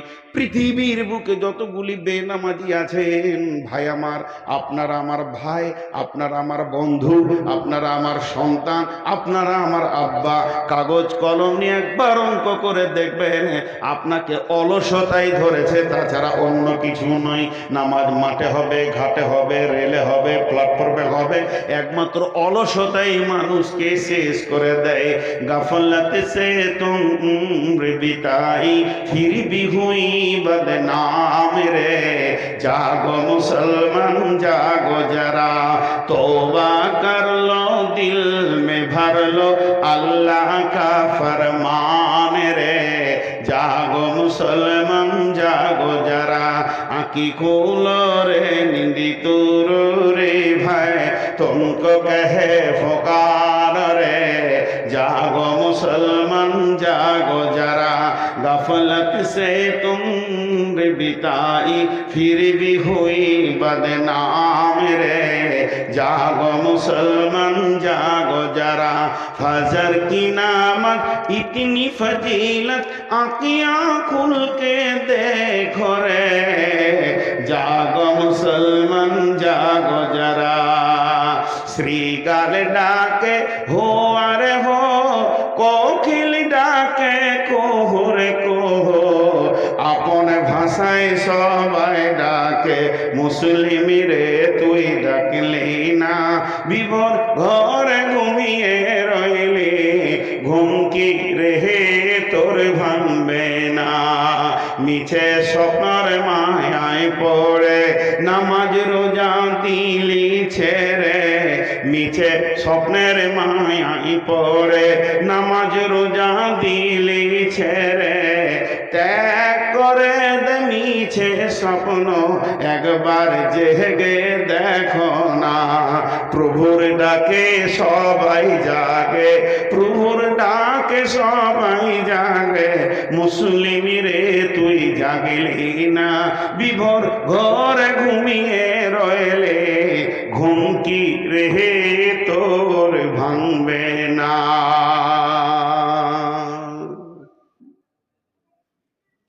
জি মাস্টার সাহেব, স্টার্ট তো হয়েছে, শেষ কখন হবে? 11:30 নাকি? ঘন ঘন পানি খেয়েছে, এটা দেখো তো কোনো হয়। এক বস্তা কি যে মৌলবীরা চাকরি করাদের কাছে 1 বস্তা কেন 2 বস্তাও হয়ে যাবে, আমাদের মতো ফকিরের হবে। খুব পরিচিত মানুষ আমার, মহব্বতের মানুষ। জি ভাই, একটা জিনিস খেয়াল করেন, এবার মানুষ পশুর থেকে নিচে তার কটা কারণ দেখেন, মিলিয়ে এলেন 4টা কারণ। কটা কারণ জোরে বলেন, এটা জোরে হলো? ঝগড়া লাগলে এরকম বলবেন তো, হ্যাঁ, তখন আর চুপ করানো যাবে না, বসেন বসেন বসেন বলা যাবে না। তার কয়টা কারণ? নাম্বার 1, ইসাব্বিহু লিল্লাহি মা ফিস সামাওয়াতি ওয়া মা ফিল আরদিল মালিকিল কুদ্দুসিল আজিজিল হাকীম। আসমানে এবং জমিনে তথা মধ্যখানে যত জীব আর জড় রয়েছে, সকলে এক আল্লাহকে ডাকি। সকলে কাকে ডাকি? শুধু আল্লাহ বলবেন না, এক আল্লাহ। সকলে কাকে ডাকি? এক আল্লাহকে ডাকে। কিন্তু বন্ধুরে, গাছের পূজা, মূর্তি পূজা, পাথরে পূজা, দেবদেবীর পূজা, মাজার পূজা, দরগা পূজা, পীর পূজা একমাত্র মানুষ করে। গোটা মেদে এলাকার লোক আপনারা বলতে পারবেন না আমাদের একটা গরু আছে সে মূর্তি পূজা করে, আমাদের কুকুরটা মাজারের কাছে গেছিল, শুকরটা বলতে পারবে না মূর্তির কাছে গেছে। মানুষ এত নোংরা, মানুষ এত নিচে নেমে গেছে, এক আল্লাহকে ডেকে এরা শান্তি পায় না, বিভিন্ন জায়গায় নিজেকে শেফার জন্য চলে যায়। কিন্তু জেনে নেন মানুষ নামেই প্রাণীটা ইটের পূজা করি। আপনারা মুখ খুলেন না কে? কুকুর পাথর দেখলে কি করে? যা, কুকুর পাথর দেখলে কি করে? পেশাব করে। আর মানুষ পাথরের কি করে? পুজো করে। দাম কার বেশি? কুকুর যার মুখে মুথে সেই আবার মানুষের দেবতা। শিবলিঙ্গ। কোথায় যে লিঙ্গ খুঁজে পেয়েছে বা পুজো করার জিনিস খুঁজে পেয়েছে। বন্ধুরা আমার, 2 নম্বর হলো কোরআনের আইন যা আছে এটা আল্লাহর সংবিধান, আল্লাহর আইন। এই আইনকে দিয়ে সারা পৃথিবীর সমস্ত প্রাণী চলে। কিন্তু মানুষ এমন একটা প্রাণী আল্লাহর দেওয়া আইনে চলে না। ই বলে আমি গান্ধীবাদ, ই বলে আমি মার্ক্সবাদ, ই বলে আমি অমুকবাদ, ই বলে গীতাঞ্জলি নিয়ে চলবো, দাস ক্যাপিটালকে নিয়ে চলবো। তৌহিদবাদের প্রেরণে কাউকে পাওয়া যায় না। পৃথিবীর সমস্ত প্রাণী আল্লাহর দেওয়া আইনের ওপরে চলে। কোনো রাজনীতিতে এরা মাথা ভরে না। আপনাদের মেয়েদের দ্বার কুকুরগুলো কোন পার্টি? তৃণমূল না কংগ্রেস না সিপিএম না বিজেপি? কোনো পার্টির নয়। ছাগলগুলা কোন পার্টি করে?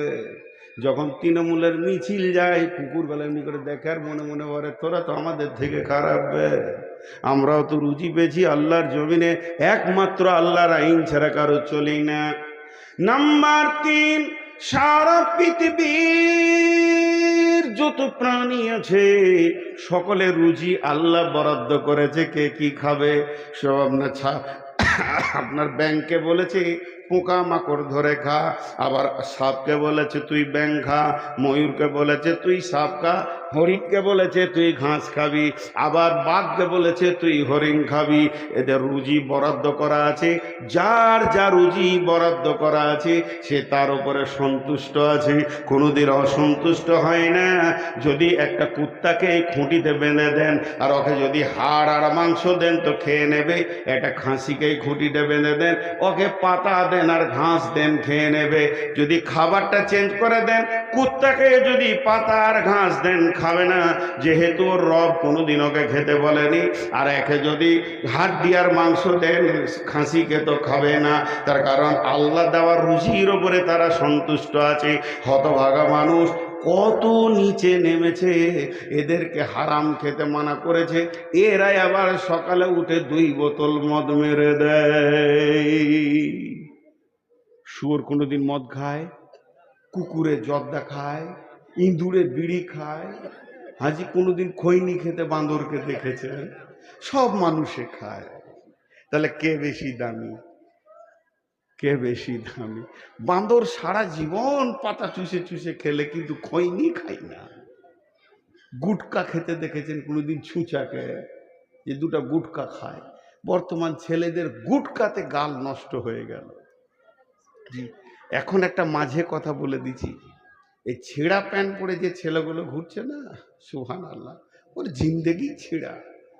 আর ওইগুলোকে মেয়েরা চয়েস করে বিয়ে করে নিচ্ছে। 3 মাস পর আদালতে কেস চলছে। এখন 100টা বিয়ের মধ্যে 98টা কেসে ভুগছে, আর চলছে না। বন্ধু আমার শেষ। তো ভাবতে হবে। 3টে জিনিস বলা হলো। পৃথিবীর প্রাণীরা আল্লাহর আইনে চলে, আল্লাহকে সাজদা করে, আল্লাহ দেওয়া রুজির ওপরে সন্তুষ্ট। নাম্বার 4, ধ্যান দিয়ে শুনেন, মন দিয়ে শুনেন, খুব মনোযোগ দেন। একটা ডোজ আমি হোমিওপ্যাথিক দিয়ে দিয়েছি, না জানি আগামী বছর বাঁচবো না মরবো।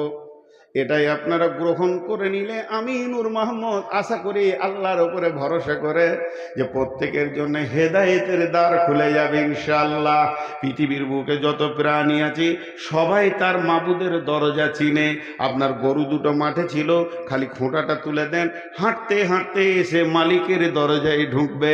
আপনার একটা কুকুর আছে, কুকুরটা পেছনে পেছনে বেলডাঙ্গা চলে গেছে, আপনি বুঝতে পারেননি, আপনি বাসে চেপে শিলিগুড়ি চলে গেলেন, 5-6 কিলোমিটার হেঁটে সে এসে নিজের মালিকের ঘরে উঠবে। আপনার একটা বিড়াল আছে, বিড়ালটা ইঁদুর ধরার জন্য নদীর ধারে ঘুরছিল, সন্ধ্যা হলে মালিকের বাড়ি ভোরবেলাতে পৌঁছে যাবে। হাঁস মুরগিও মালিকের দরজা চিনে। এমন কি যারা শুকুরের চাষ করে, এমন নোংরা প্রাণী পায়খানা আর খিঁচ ছাড়া থাকে না, সেই প্রাণীগুলো সন্ধ্যা হলে মালিকের দরজায় চলে আসবে। আপনার খাসিটা চায়ের দোকানের কাছে দাঁড়িয়েছিল, সন্ধ্যা হলে মালিকের দরজায় চলে আসবে। এক কথায় শুনেলেন, সারা পৃথিবীর সমস্ত প্রাণী তার মালিকের দরজা চিনে।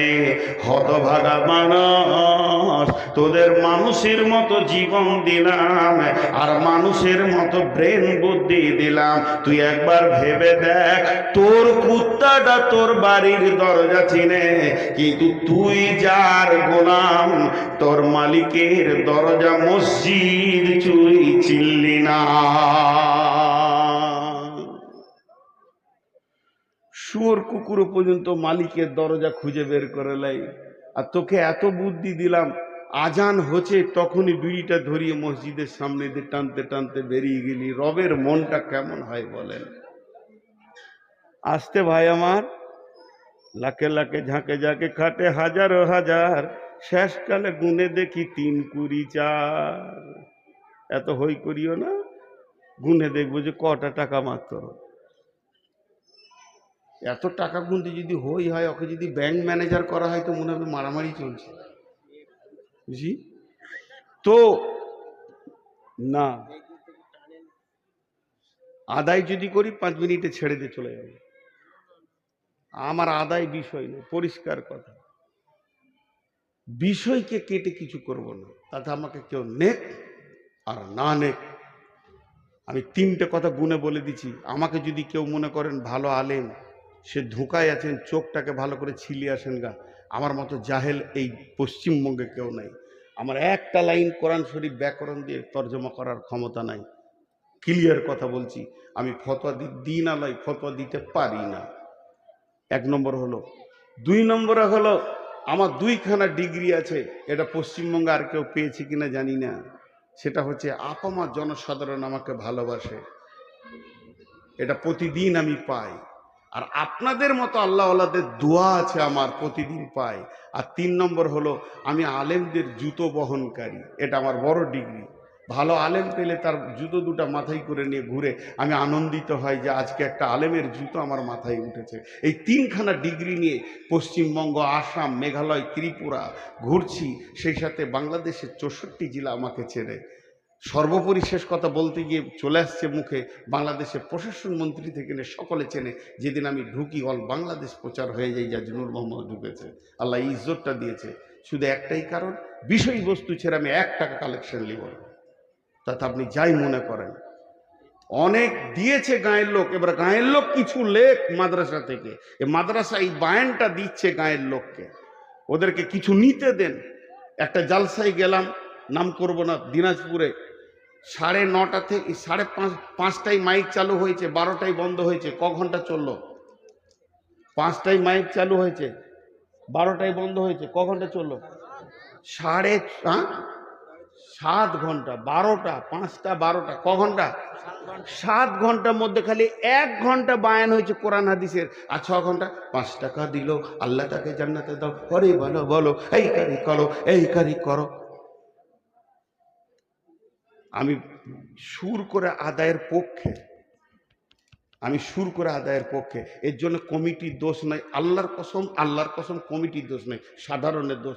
রিজিয়া দিয়েছে, ওর নামটা না বললে আর দিবে না, আর ওর দানটা যে কবুল হচ্ছে না বুঝতে পারছে না। এখন যে ওসমান গনি 2.5 ঘন্টা খালি অমুক দিল, আপনারা কি পেলেন বলেন?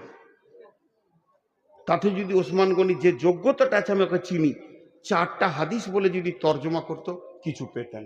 টাকা দিতে গেলে কি হই হুল্লোড় করতে হবে?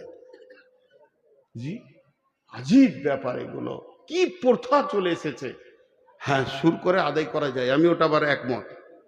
যদি কথা কোরআন হাদিসের মতে বলতে হবে সুর করে আদায় করলে ভালো। আমি তো সুর করে বায়ান করছি। একজন বলছে যে হুজুর সুর করে বায়ান করা যায়, বলে আল্লাহ নিজে সুর করেছে, মাদ্দে মুতফাতি, মাদ্দে মুত্তাসিল, মাদ্দে মুনফাসিল কোরআনের মধ্যে রয়েছে। তুই আবার সুর আটকাবি কোথায়? আল্লাহ নিজে সুর করেছে, দেখগা ভেবে। রাসূলুল্লাহ সাল্লাল্লাহু আলাইহি ওয়াসাল্লাম সুর করেছে, মাদ্দে মুত্তাসিল মুনফাসিল রয়েছে, আর হারুফে মাদ্দা রয়েছে কিনা। বেশি পণ্ডিতি করে, সুর করে আদায় করাও যায়, সুর করে বায়ান করাও যায়। তো এখন যদি আপনারা কালেকশন করতে বলেন 5 মিনিট করবো কিন্তু ইনশাআল্লাহ। কতদূর গিয়েছিলাম গো? আমার পানিটা খেয়েছে নাকি আবার? বকছি আমি, পানি খেয়েছি ও লাইলা মজনু। আহা, এরই নাম মহব্বত। বলছে আমার বইয়ের যখন সর্দি কাশি হয় আমি তখন ওষুধ খাই, মানে ও ওষুধ খেলে যদি ভালো হয়ে যায়। খেপি এমনি কাশছে, আবার তেতো ওষুধ খাবে, কত দরদ। জি, যে কথা আমি আপনাদের সামনে এগিয়ে চলে এসেছি, টোটাল যে বক্তব্যটা আমি দিলাম এতক্ষণ পর্যন্ত, তার সারাংশ হচ্ছে মানুষ জাহান্নামে যাবে গাফলতির কারণে। জোরে বলেন, মানুষ জাহান্নামে যাবে গাফলতির কারণে। এবার একটা মজার কথা শুনাই। বিসমিল্লাহির রহমানির রহিম। ইন্নাল্লাহা গফুরুর রহিম। বন্ধুরা আমার,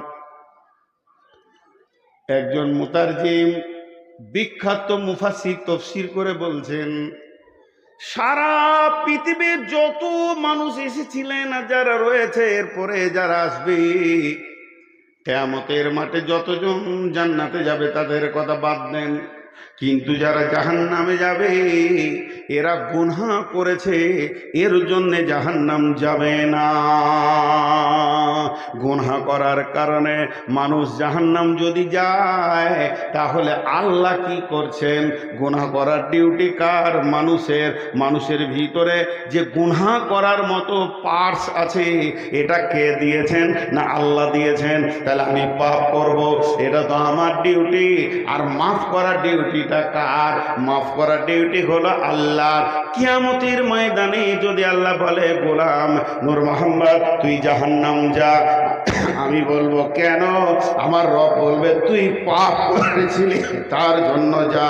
এখন আমি রবকে বলবো মাবুদ আমি পাপ করেছি, আমার ডিউটি আমার ঠিক আছে, এখন আপনি তো মাফ করেননি, ডিউটিতে ফাঁকি কার? লে ভেজা, ডিউটিতে ফাঁকি কার? শুনে আপনাদেরকে উল্টা মনে হবে, এ তো দারুণ কথা বলছে। মাফ তো করার ডিউটি হলো আল্লাহ, তাহলে আল্লাহ মাফ করেনি, তাহলে ডিউটিতে ফাঁকি পাওয়া গেছে আল্লাহকে। নাউজুবিল্লাহ সুম্মা নাউজুবিল্লাহ। অতএব আমার রব কাউকে বলবে না যে গুনহার কারণে তুমি জাহান্নাম যেছো। শুনে উল্টো লাগছে না? আরে হ্যাঁ না বলে না? এতগুলো লোক হ্যাঁ না বলে না? আরে পাপ করার কারণে কোনো মানুষ জাহান্নাম যাবে না, শুনে উল্টা লাগছে না? একবারে একদম চুপ গো, একবার মুখ খুলেন উল্টা লাগছে কিনা? নারে তাকবীর, বাস এইটাই খালি জানে। আর যদি বিরেলি হয়, আহা, নবী না হয়ে দুনিয়ার, না হয়ে ফেরেশতা খোদার হয়েছে উম্মাত তোমার, তার তরে শুকর হাজার বার ইয়া নবী সালাম আলাইকা ইয়া রাসূল, সালাম আলাইকা ইয়া হাবিব, সালাম আলাইকা সালাওয়াতু আলাইহি দুলাইকা।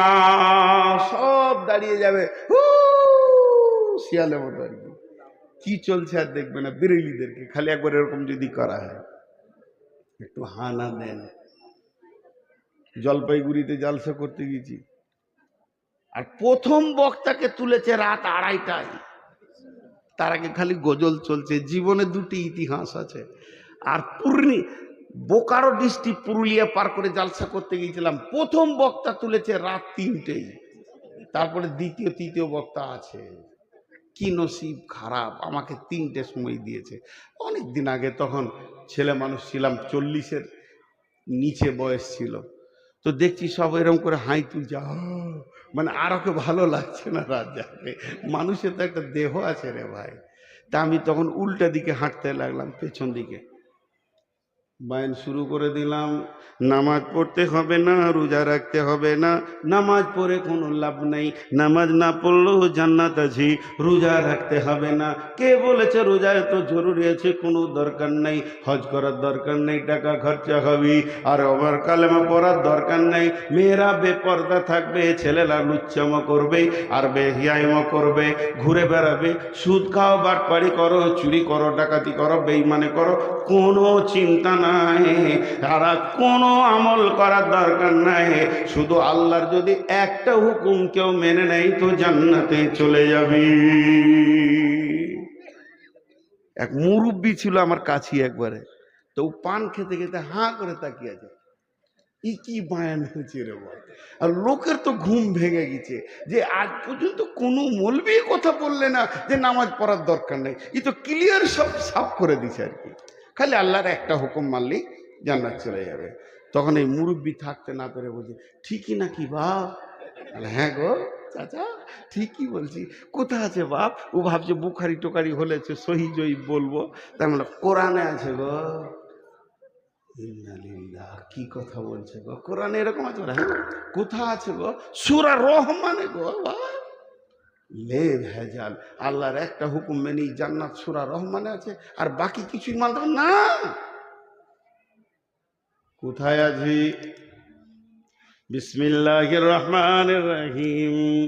আল্লাহ বলছেন, ইয়া মা'শারাল জিন্নি ওয়াল ইনসি ইন ইসতাতাতুম আন তানফুযু মিন আকতারিস সামাওয়াতি ওয়াল আরদি ফানফুযু লা তানফুযুনা ইল্লা বিসুলতান ফাবিআইয়ি আলাই, জোরে বলেন, রব্বিকুমা তুকাযযিবান।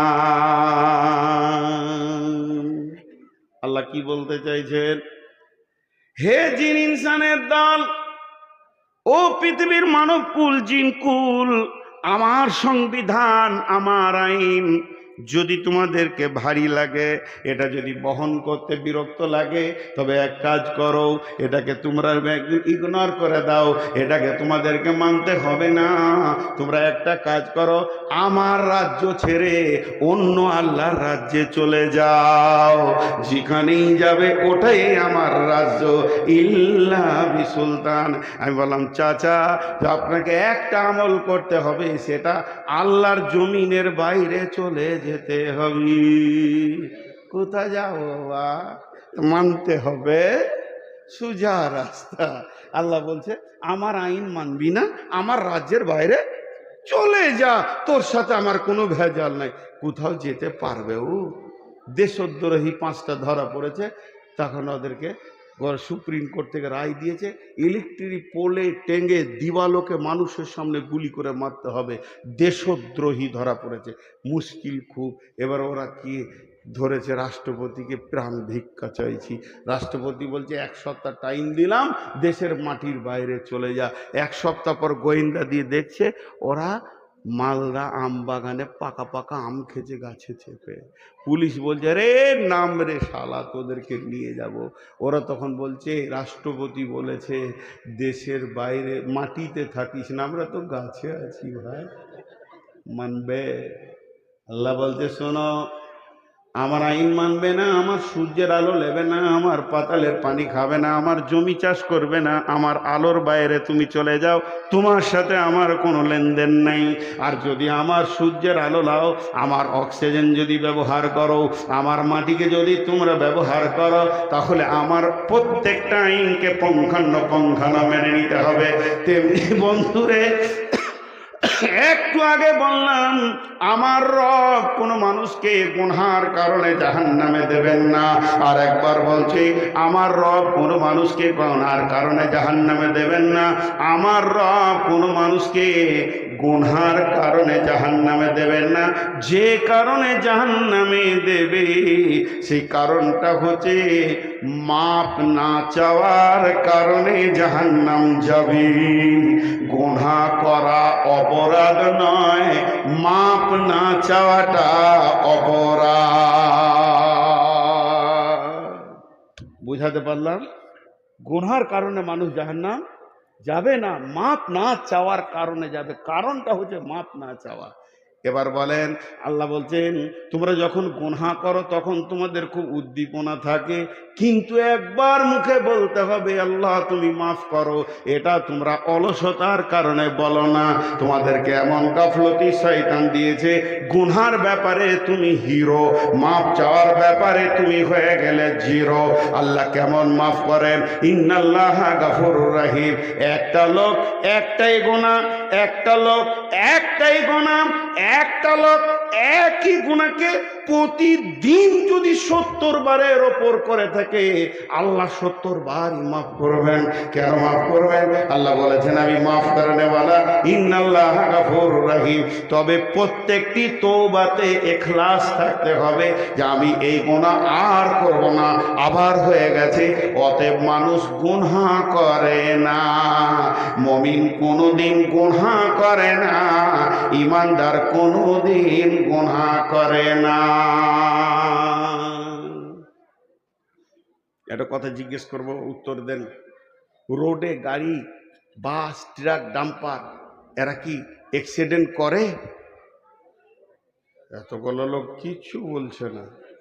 আর ভালো লাগে, মরা রুগী কি চিকিৎসা হয় গো? মুখ খুলেন। কোনো গাড়ি অ্যাক্সিডেন্ট করে? করে না। একটাও অ্যাক্সিডেন্ট হয় না, একটাও অ্যাক্সিডেন্ট করে না। অ্যাক্সিডেন্ট হয়ে যায়, অ্যাক্সিডেন্ট করার অ্যাক্সিডেন্ট হয়ে যাওয়া আসমান জমিন পার্থক্য। কোনো ড্রাইভার বলে তুই এইদিকে থাক, আমি এদিকে থাক, লাগায়। কেউ বলেছে কোনোদিন আই জানটাকে দিয়ে দিচ্ছি না? অ্যাক্সিডেন্ট করে না, অ্যাক্সিডেন্ট হয়ে যায়। মুমিন গুনাহ করে না, গুনাহ হয়ে যায়। অতএব গুনাহ মাফ আছে, 70 বারও করলে আল্লাহ মাফ করবেন। যতদিন পশ্চিম দিকে সূর্য না উঠেছে গুনাহ মাফের দরজা রয়েছে বন্ধু আমার। অতএব ইন্নাল্লাহা গাফুরুর রহিম। কোনো মানুষ গুনার কারণে জাহান্নাম যাবে না, মাফ না চাওয়ার কারণে জাহান্নাম যাবে। আপনাদের গ্রামের নাম মেদেরদা, সেই জেনটা কই? খেপা জেনটা। আপনাদের গায়ে একটা জেন আছে সাব্বির নাম, দেখেছেন? আল্লাহু আকবার। আমার দুখানা জেনের সঙ্গে পরিচয় আছে। একটা জেনের নাম হলো জাসিদ, ওর বাড়ি বর্ধমান। আগে ডাকলেই চলে আসতো, যেখানে বাংলাদেশে দেখেছি তাও গেছে। সত্যিই জিন আর কি। ওর বয়স আবার 3600 বছর, 3600 বছর, 3400 বছর। তো যে কথাটা আপনাদেরকে আমি বলছি, ধরেন একদম বর্ষা, চারিদিকে পানি, থই থই, ঝড় বৃষ্টি চলছে, এখন কোনো জালসা নাই। ওই অবস্থায় যদি আমি এলাকায় ঘুরি তো মানুষ জিজ্ঞেস করবে কি ব্যাপার। আর জালসার সিজনে যদি ঘুরি তো মানুষ জানবে যে কোথাও জালসা আছে। এ মাল ঘুরছে মানে কোথাও মাইক বাজছে, ঠিক কি না? শামসি মসজিদে উজু করছি, তো একজন জিজ্ঞেস করছে জালসা করতে এসছেন? হলো না, শ্বশুর বাড়ি এসছি। কি বলবো, কিছু জায়গা দেখে প্রশ্ন করতে হয়। বর্ধমান হসপিটাল থেকে আমি নামছি, আমার স্ত্রী অপারেশন হয়েছিল গোল ব্লাডারের। আমি নামছি আর একজন সিঁড়িতে উঠছে, বলে ভালো আছেন? আজীব ব্যাপার, কি হয়েছে জিজ্ঞেস করেন। এটা কি ভালো থাকার জায়গা হাসপাতালটা? হাসপাতালে আছি মানে ভাবতে হবে কেন, কি কারণ।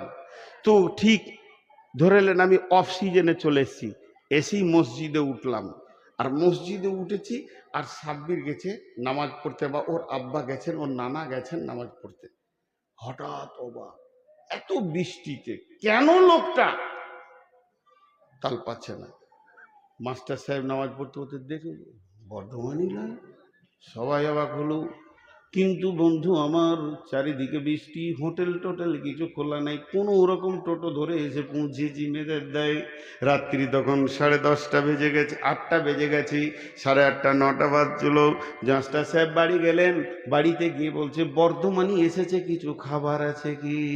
বিবিকে জিজ্ঞেস করছে, বিবি ফিস ফিস করে বলছে কিছু তো খাবার নাই গো, 2-3 পিস মাংস পড়েছে, ডিম আছে, ডিমটাকে অমলেট করে দিই। ওনাকে ডাকেন, ভাতটাকে একটু ওভেনে মাইক্রো ওভেনে গরম করে দিই। আচ্ছা ঠিক আছে, আমি একটা কিছু ব্যবস্থা করছি, আপনি ডাকেন।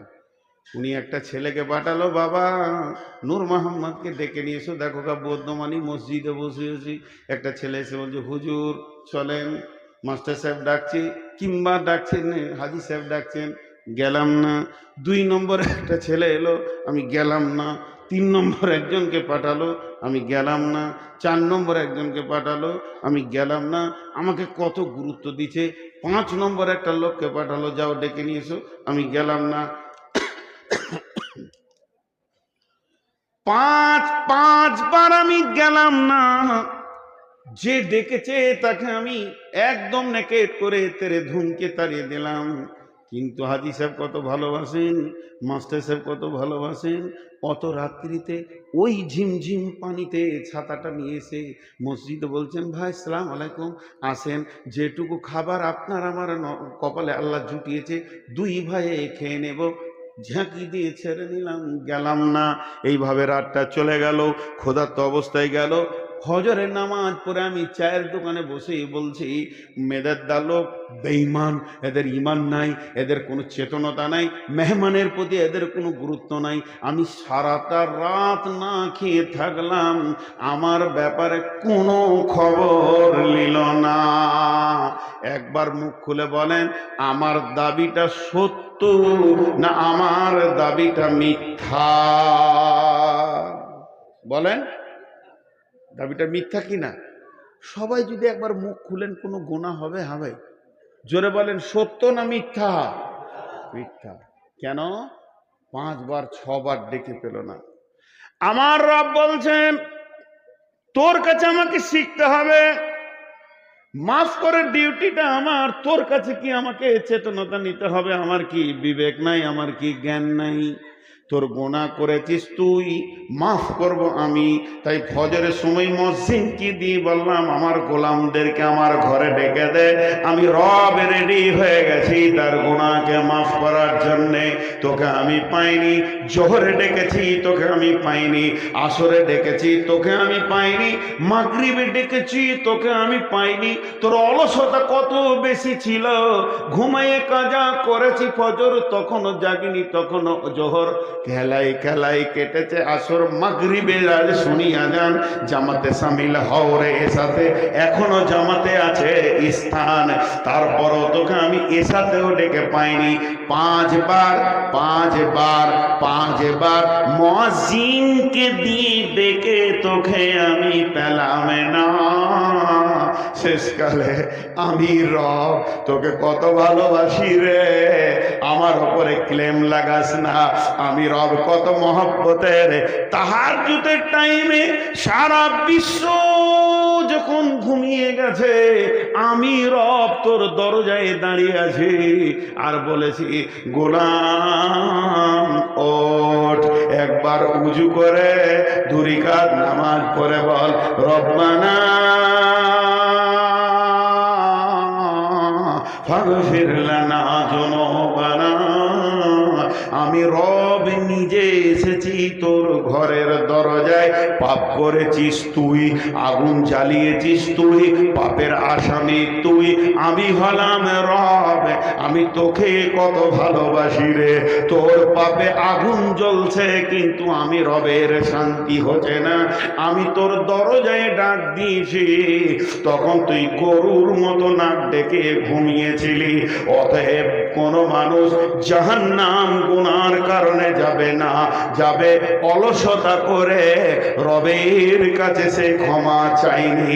আমাদের রব 70 বছরের কঠোর মুশরিককেও মাফ করতে পারেন। তার প্রেমে যদি কেউ জড়িয়ে যেতে পারে, এর থেকে প্রেমিক রব আর কেউ নাই। গোলাম, তখন তুমি অলসতার ঘুম দিয়েছ, তোমাকে আমি পাইনি যে একবার তুমি চোখের পানিতে আমার কাছে কাঁদবি।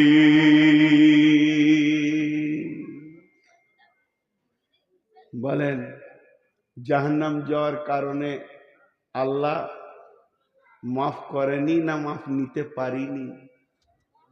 জি ভাই, মাফ নিতে পারিনি। সব সময় অলসতা আমাদেরকে জাহান্নামে নিয়ে যাচ্ছে। এই জন্য প্রথমে বলেছি, বডিতে ক্যান্সার হলে একটাই রাস্তা মৌত, একটা ঠিকানা কবর। আর যদি ইমানে অলসতা ঢুকে যায়, ও জাহান্নাম যাবে, এই কথাটা বলা ভুল হবে। বরং কোরআন যেটা বলছে ওইটা বলতে হবে, জাহান্নাম যাবি নিশ্চিত। অনিশ্চয়তার কোনো কথা নাই, এখন নিশ্চিত কথা যে ও জাহান্নাম যাবি। ভাইরা আমার, অনেক কথা আপনাদের সামনে রাখলাম, টোটালটা একবার সারাংশ টানছি। জি, টোটালটা একবার সারাংশ টানছি। একটা তার আগে হাদিস বলি। জি মাস্টার সাহেব, আমি 50 পর্যন্ত বয়ান করবো, যে 10 মিনিট কালেকশন করবো, 12টায় শেষ করবো। ওনাকে নিয়ে আসবেন তার আগে, আমি কালেকশন শুরু করলে নিয়ে আসবেন। একটা হাদিস শুনে আপনাদেরকে, উঠছেন কেন? সবাই দেখেন 5টা চালাক উঠেছে, যে চালাকের গল্প শোনাবো। আহা, মাঝে একটা ফতোয়া দিই আপনাদেরকে। জীবনে ফতোয়া দিই না গো, যদি ভুল হয় তা সব বলে দিও, যারা আলেম আছে ভুলটা বলে দেবেন। তো আমি আপনাদেরকে একটা হাদিস শোনাই, তারপরে বলছি। সানাম, লাত, মানাত, উজ্জা, হবল, এগুলো মূর্তির নাম ছিল আগেকার জামানায়। সানাম বলে একটা দেবতা ছিল, সানাম। তো ওই একটা মুরব্বী ওর পুজো করতো, সানামের পুজো করতে করতে করতে করতে ওর 70 বছর ক্রস হয়ে গেছে। তাহলে কতদিন পুজো করছে? তা ওর জিকির ছিল, যেমন আমরা বলি সুবহানাল্লাহ সুবহানাল্লাহ সুবহানাল্লাহ সুবহানাল্লাহ সুবহানাল্লাহ সুবহানাল্লাহ সুবহানাল্লাহ সুবহানাল্লাহ আলহামদুলিল্লাহ আলহামদুলিল্লাহ আলহামদুলিল্লাহ আলহামদুলিল্লাহ আল্লাহু আকবার আল্লাহু আকবার আল্লাহু আকবার আল্লাহু আকবার। ও কি জিকির করতো? সনম সনম সনম সনম সনম সনম সনম সনম সনম সনম সনম সনম সনম সনম সনম সনম, এই জিকির করতো। ওই বুড়া 70 বছর ক্রস করে দিয়ে প্লাস 70 প্লাস বয়স চলছে, সে একটা ঘটিতে পানি নিয়েছে, ফুল নিয়েছে, আর ওই সানাম দেবতার কাছে গিয়েছে, তার পায়ে ফুল দিয়েছে, তাকে পানি দিয়েছে, এবার পূজা শুরু করেছে। সানাম মেরি জান তুই মেরি আকিদা, সানামকে ডাকতে রয়েছে। এই অবস্থায় তার মুখ থেকে বের হয়ে গেছে সনম সনম সনম সনম সমাদ সমাদ সমাদ সমাদ সমাদ সমাদ সমাদ, কার নাম? আল্লাহর নাম। কুল হু আল্লাহু আহাদ আল্লাহু সামাদ। রব্বুল আলামিন বলছেন, গোলাম আমি তোকে মাফ করার জন্য রেডি হয়ে গেছি, তুই আমার পবিত্র নাম ধরে ডেকেছিস। ফেরেশতারা বলছে, মাবুদ ও ভুল করে বলে ফেলেছে, তাও কি মাফ করবেন? আমার রব বলেন, একবার ফেরেশতারা বলে 70 বছরের সানামের পূজা করে, তাকে কি মাফ করবেন? আমার রব বলছে, গোলাম রে, হে আমার ফেরেশতা কুল, ও 70 বছর সানামের ডেকেছে, আর আমি রব 70 বছর ওর মুখের দিকে তাকিয়ে আছি, কখন আমাকে সামাদ বলে ডাকবি? বন্ধুরা আমার, এর নাম আল্লাহ। আল্লাহকে দিল দিয়ে, হৃদয় দিয়ে যদি ডাকা যায়, আল্লাহ বলছেন লা তাখুযুহু সিনাতুন ওয়া মা লা নাও, আমাকে তন্দ্রা দূরের কথা, আমাকে ঘুম পর্যন্ত স্পর্শ করে না। তুই সকালে ডাক, বিকালে ডাক, সন্ধ্যায় ডাক, দুপুরে ডাক, রাত্রিতে ডাক, রাত্রি 12টায় ডাক, রাত যত বেশি হবে আমার অফিস তত চলবে। আমি সারাদিন ফেরেশতার মাধ্যমে অফিস চালাই। আর যখন গভীর রাত হয়ে যায় তাহাজ্জুদের টাইমে আমি রব একাই ট্যাকেল করি। তার কারণ হচ্ছে গভীর রাত্রে আমার গোলাম আমার কাছে তওবা করে কাঁদবে, গাফলতির ময়দান থেকে উঠে বিছানা ছেড়ে কাঁদবে, আর আমি রব মাফ করব। এর জন্য আমি রাতকে বেছে নিয়েছি। আল্লাহ তাবারাক ওয়া তাআলা তার মেহবুব এবং হাবিব নবীর জন্য রাতকে বেছে নিয়েছিলেন। সুবহানাল্লাযী আশরা বিআবদিহি লাইলাম মিনাল মাসজিদিল হারামি ইলাল মাসজিদি আকসাল্লাযী বারাকনা হাওলাহু লিনুরিয়াহু মিন আয়াতিনা ইন্নাহু হুয়াস সামিউল বাসীর। রাত্রিটাকে বেছে নিয়েছিলেন। গভীর রাত্রিতে রাসূলের মেরাজ হয়েছিল। শুধু তাই নয়, আল্লাহ আমাদের জন্য বলেছেন তাতাজাফা জুনুবুহুম আনিল মাজাজি'i ইয়াদউনা রাব্বাহুম খাওফান ওয়া তামাআ ওয়া মিম্মা রাযাকনাহুম ইউনফিকুন। রাতটাকে বেছে নিতে বলেছেন। জি, এটা দুটো কবিতা শোনাই, উপন্যাসের কবিতা কবি নজরুলের। জি, যে কত প্রেম মহব্বত আল্লাহর সঙ্গে জমাতে হবে। গভীর রাতে আপনি আল্লাহকে পাবেন। আল্লাহর কত দূর নেটওয়ার্ক, মোবাইলে তো নেটওয়ার্ক নাই, আল্লাহ নেটওয়ার্ক কত দূর। আল্লাহ বলছেন বিসমিল্লাহির রহমানির রহিম, রব্বুল মাশরিকাইনি ও রব্বুল মাগরিবাইন ফাবিআইয়ি আলাই রব্বিকুমা তুকাযযিবান। আজকে এখানে ভোডাফোনের নেটওয়ার্ক নাই, জিও ভালো, জিও নাই, এয়ারটেল আছে। আর আমার রব বলছে যেখানে দুই উদীয়মান সূর্য, দুই অস্তিত্বমান সূর্য পর্যন্ত আমার নেটওয়ার্ক আছে, গোলাম রে এখানে ডাকলে আমাকে পেয়ে যাবি। শুধু তাই নয়, হযরতে ইউনূস তিনখানা অন্ধকারে ছিলেন। একটা হলো পানির অন্ধকার, তারপরে মাছের ভিতর, তারপরে পাকস্থলীর ভিতর, আর ওই মাছটা ছিল 800 মিটার পানির নিচে। সেখানে ইউনূস ডেকেছে লা ইলাহা ইল্লা আনতা সুবহানাকা ইন্নী কুনতু মিনাজ জালিমিন।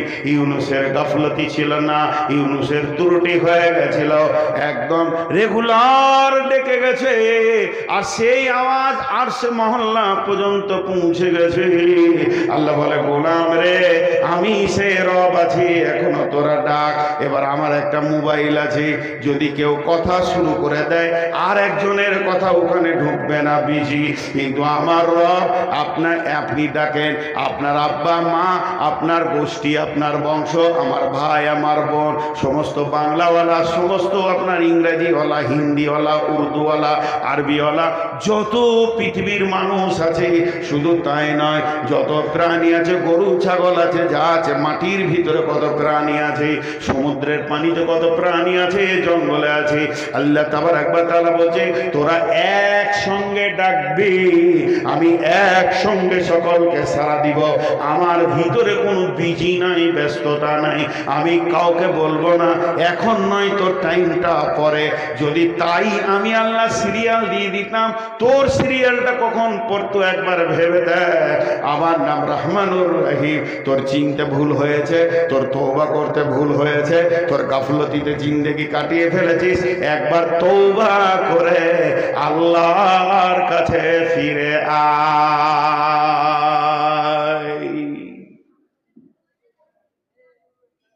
আমরা চিনতে ভুল করে দিয়েছি।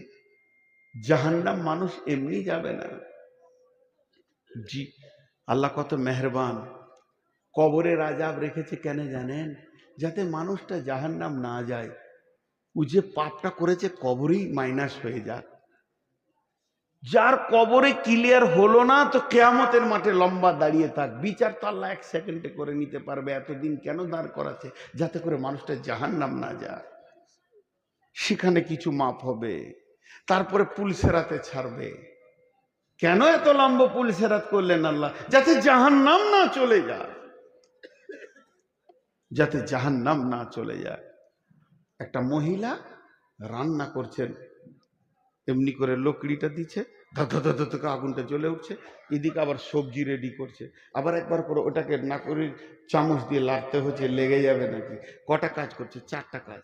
একবার করে জাল দিয়েছে 1 নম্বর, 2 নম্বর একবার ওই রান্নাটাকে লাড়ছে যাতে না লেগে যায়, 3 নম্বর দ্বিতীয় সবজি রেডি করছে, আর 4 নম্বর তার একটা দুধের বাচ্চা এরকম করে পাছাটা ঘাঁচতে ঘাঁচতে আগুনের দিকে চলে গেছে, এইভাবে টেনে সরাচ্ছে।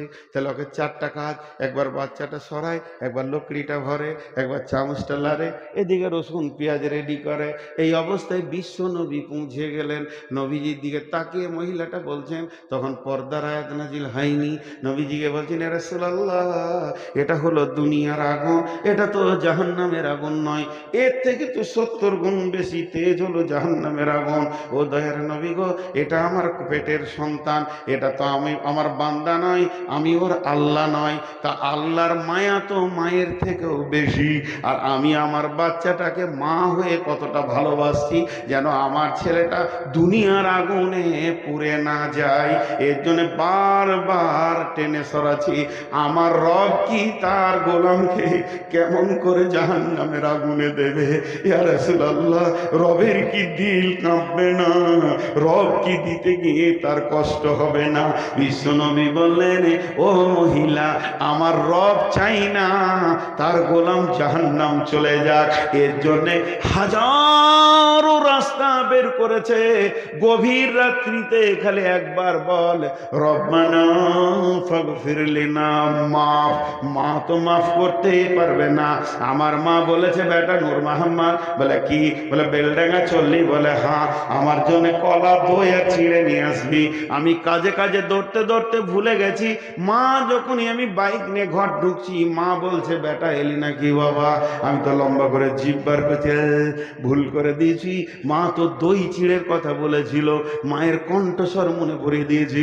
অনেক রাত্রি হয়ে গেছে, মায়ের সামনে কান ধরে দাঁড়িয়ে গেলাম, মা আমাকে মাফ করে দেন, ক্ষমা করে দেন, আমি আপনার মালটা আনতে ভুলে গেছি, কাল সকালে ফার্স্টে এনে দিব।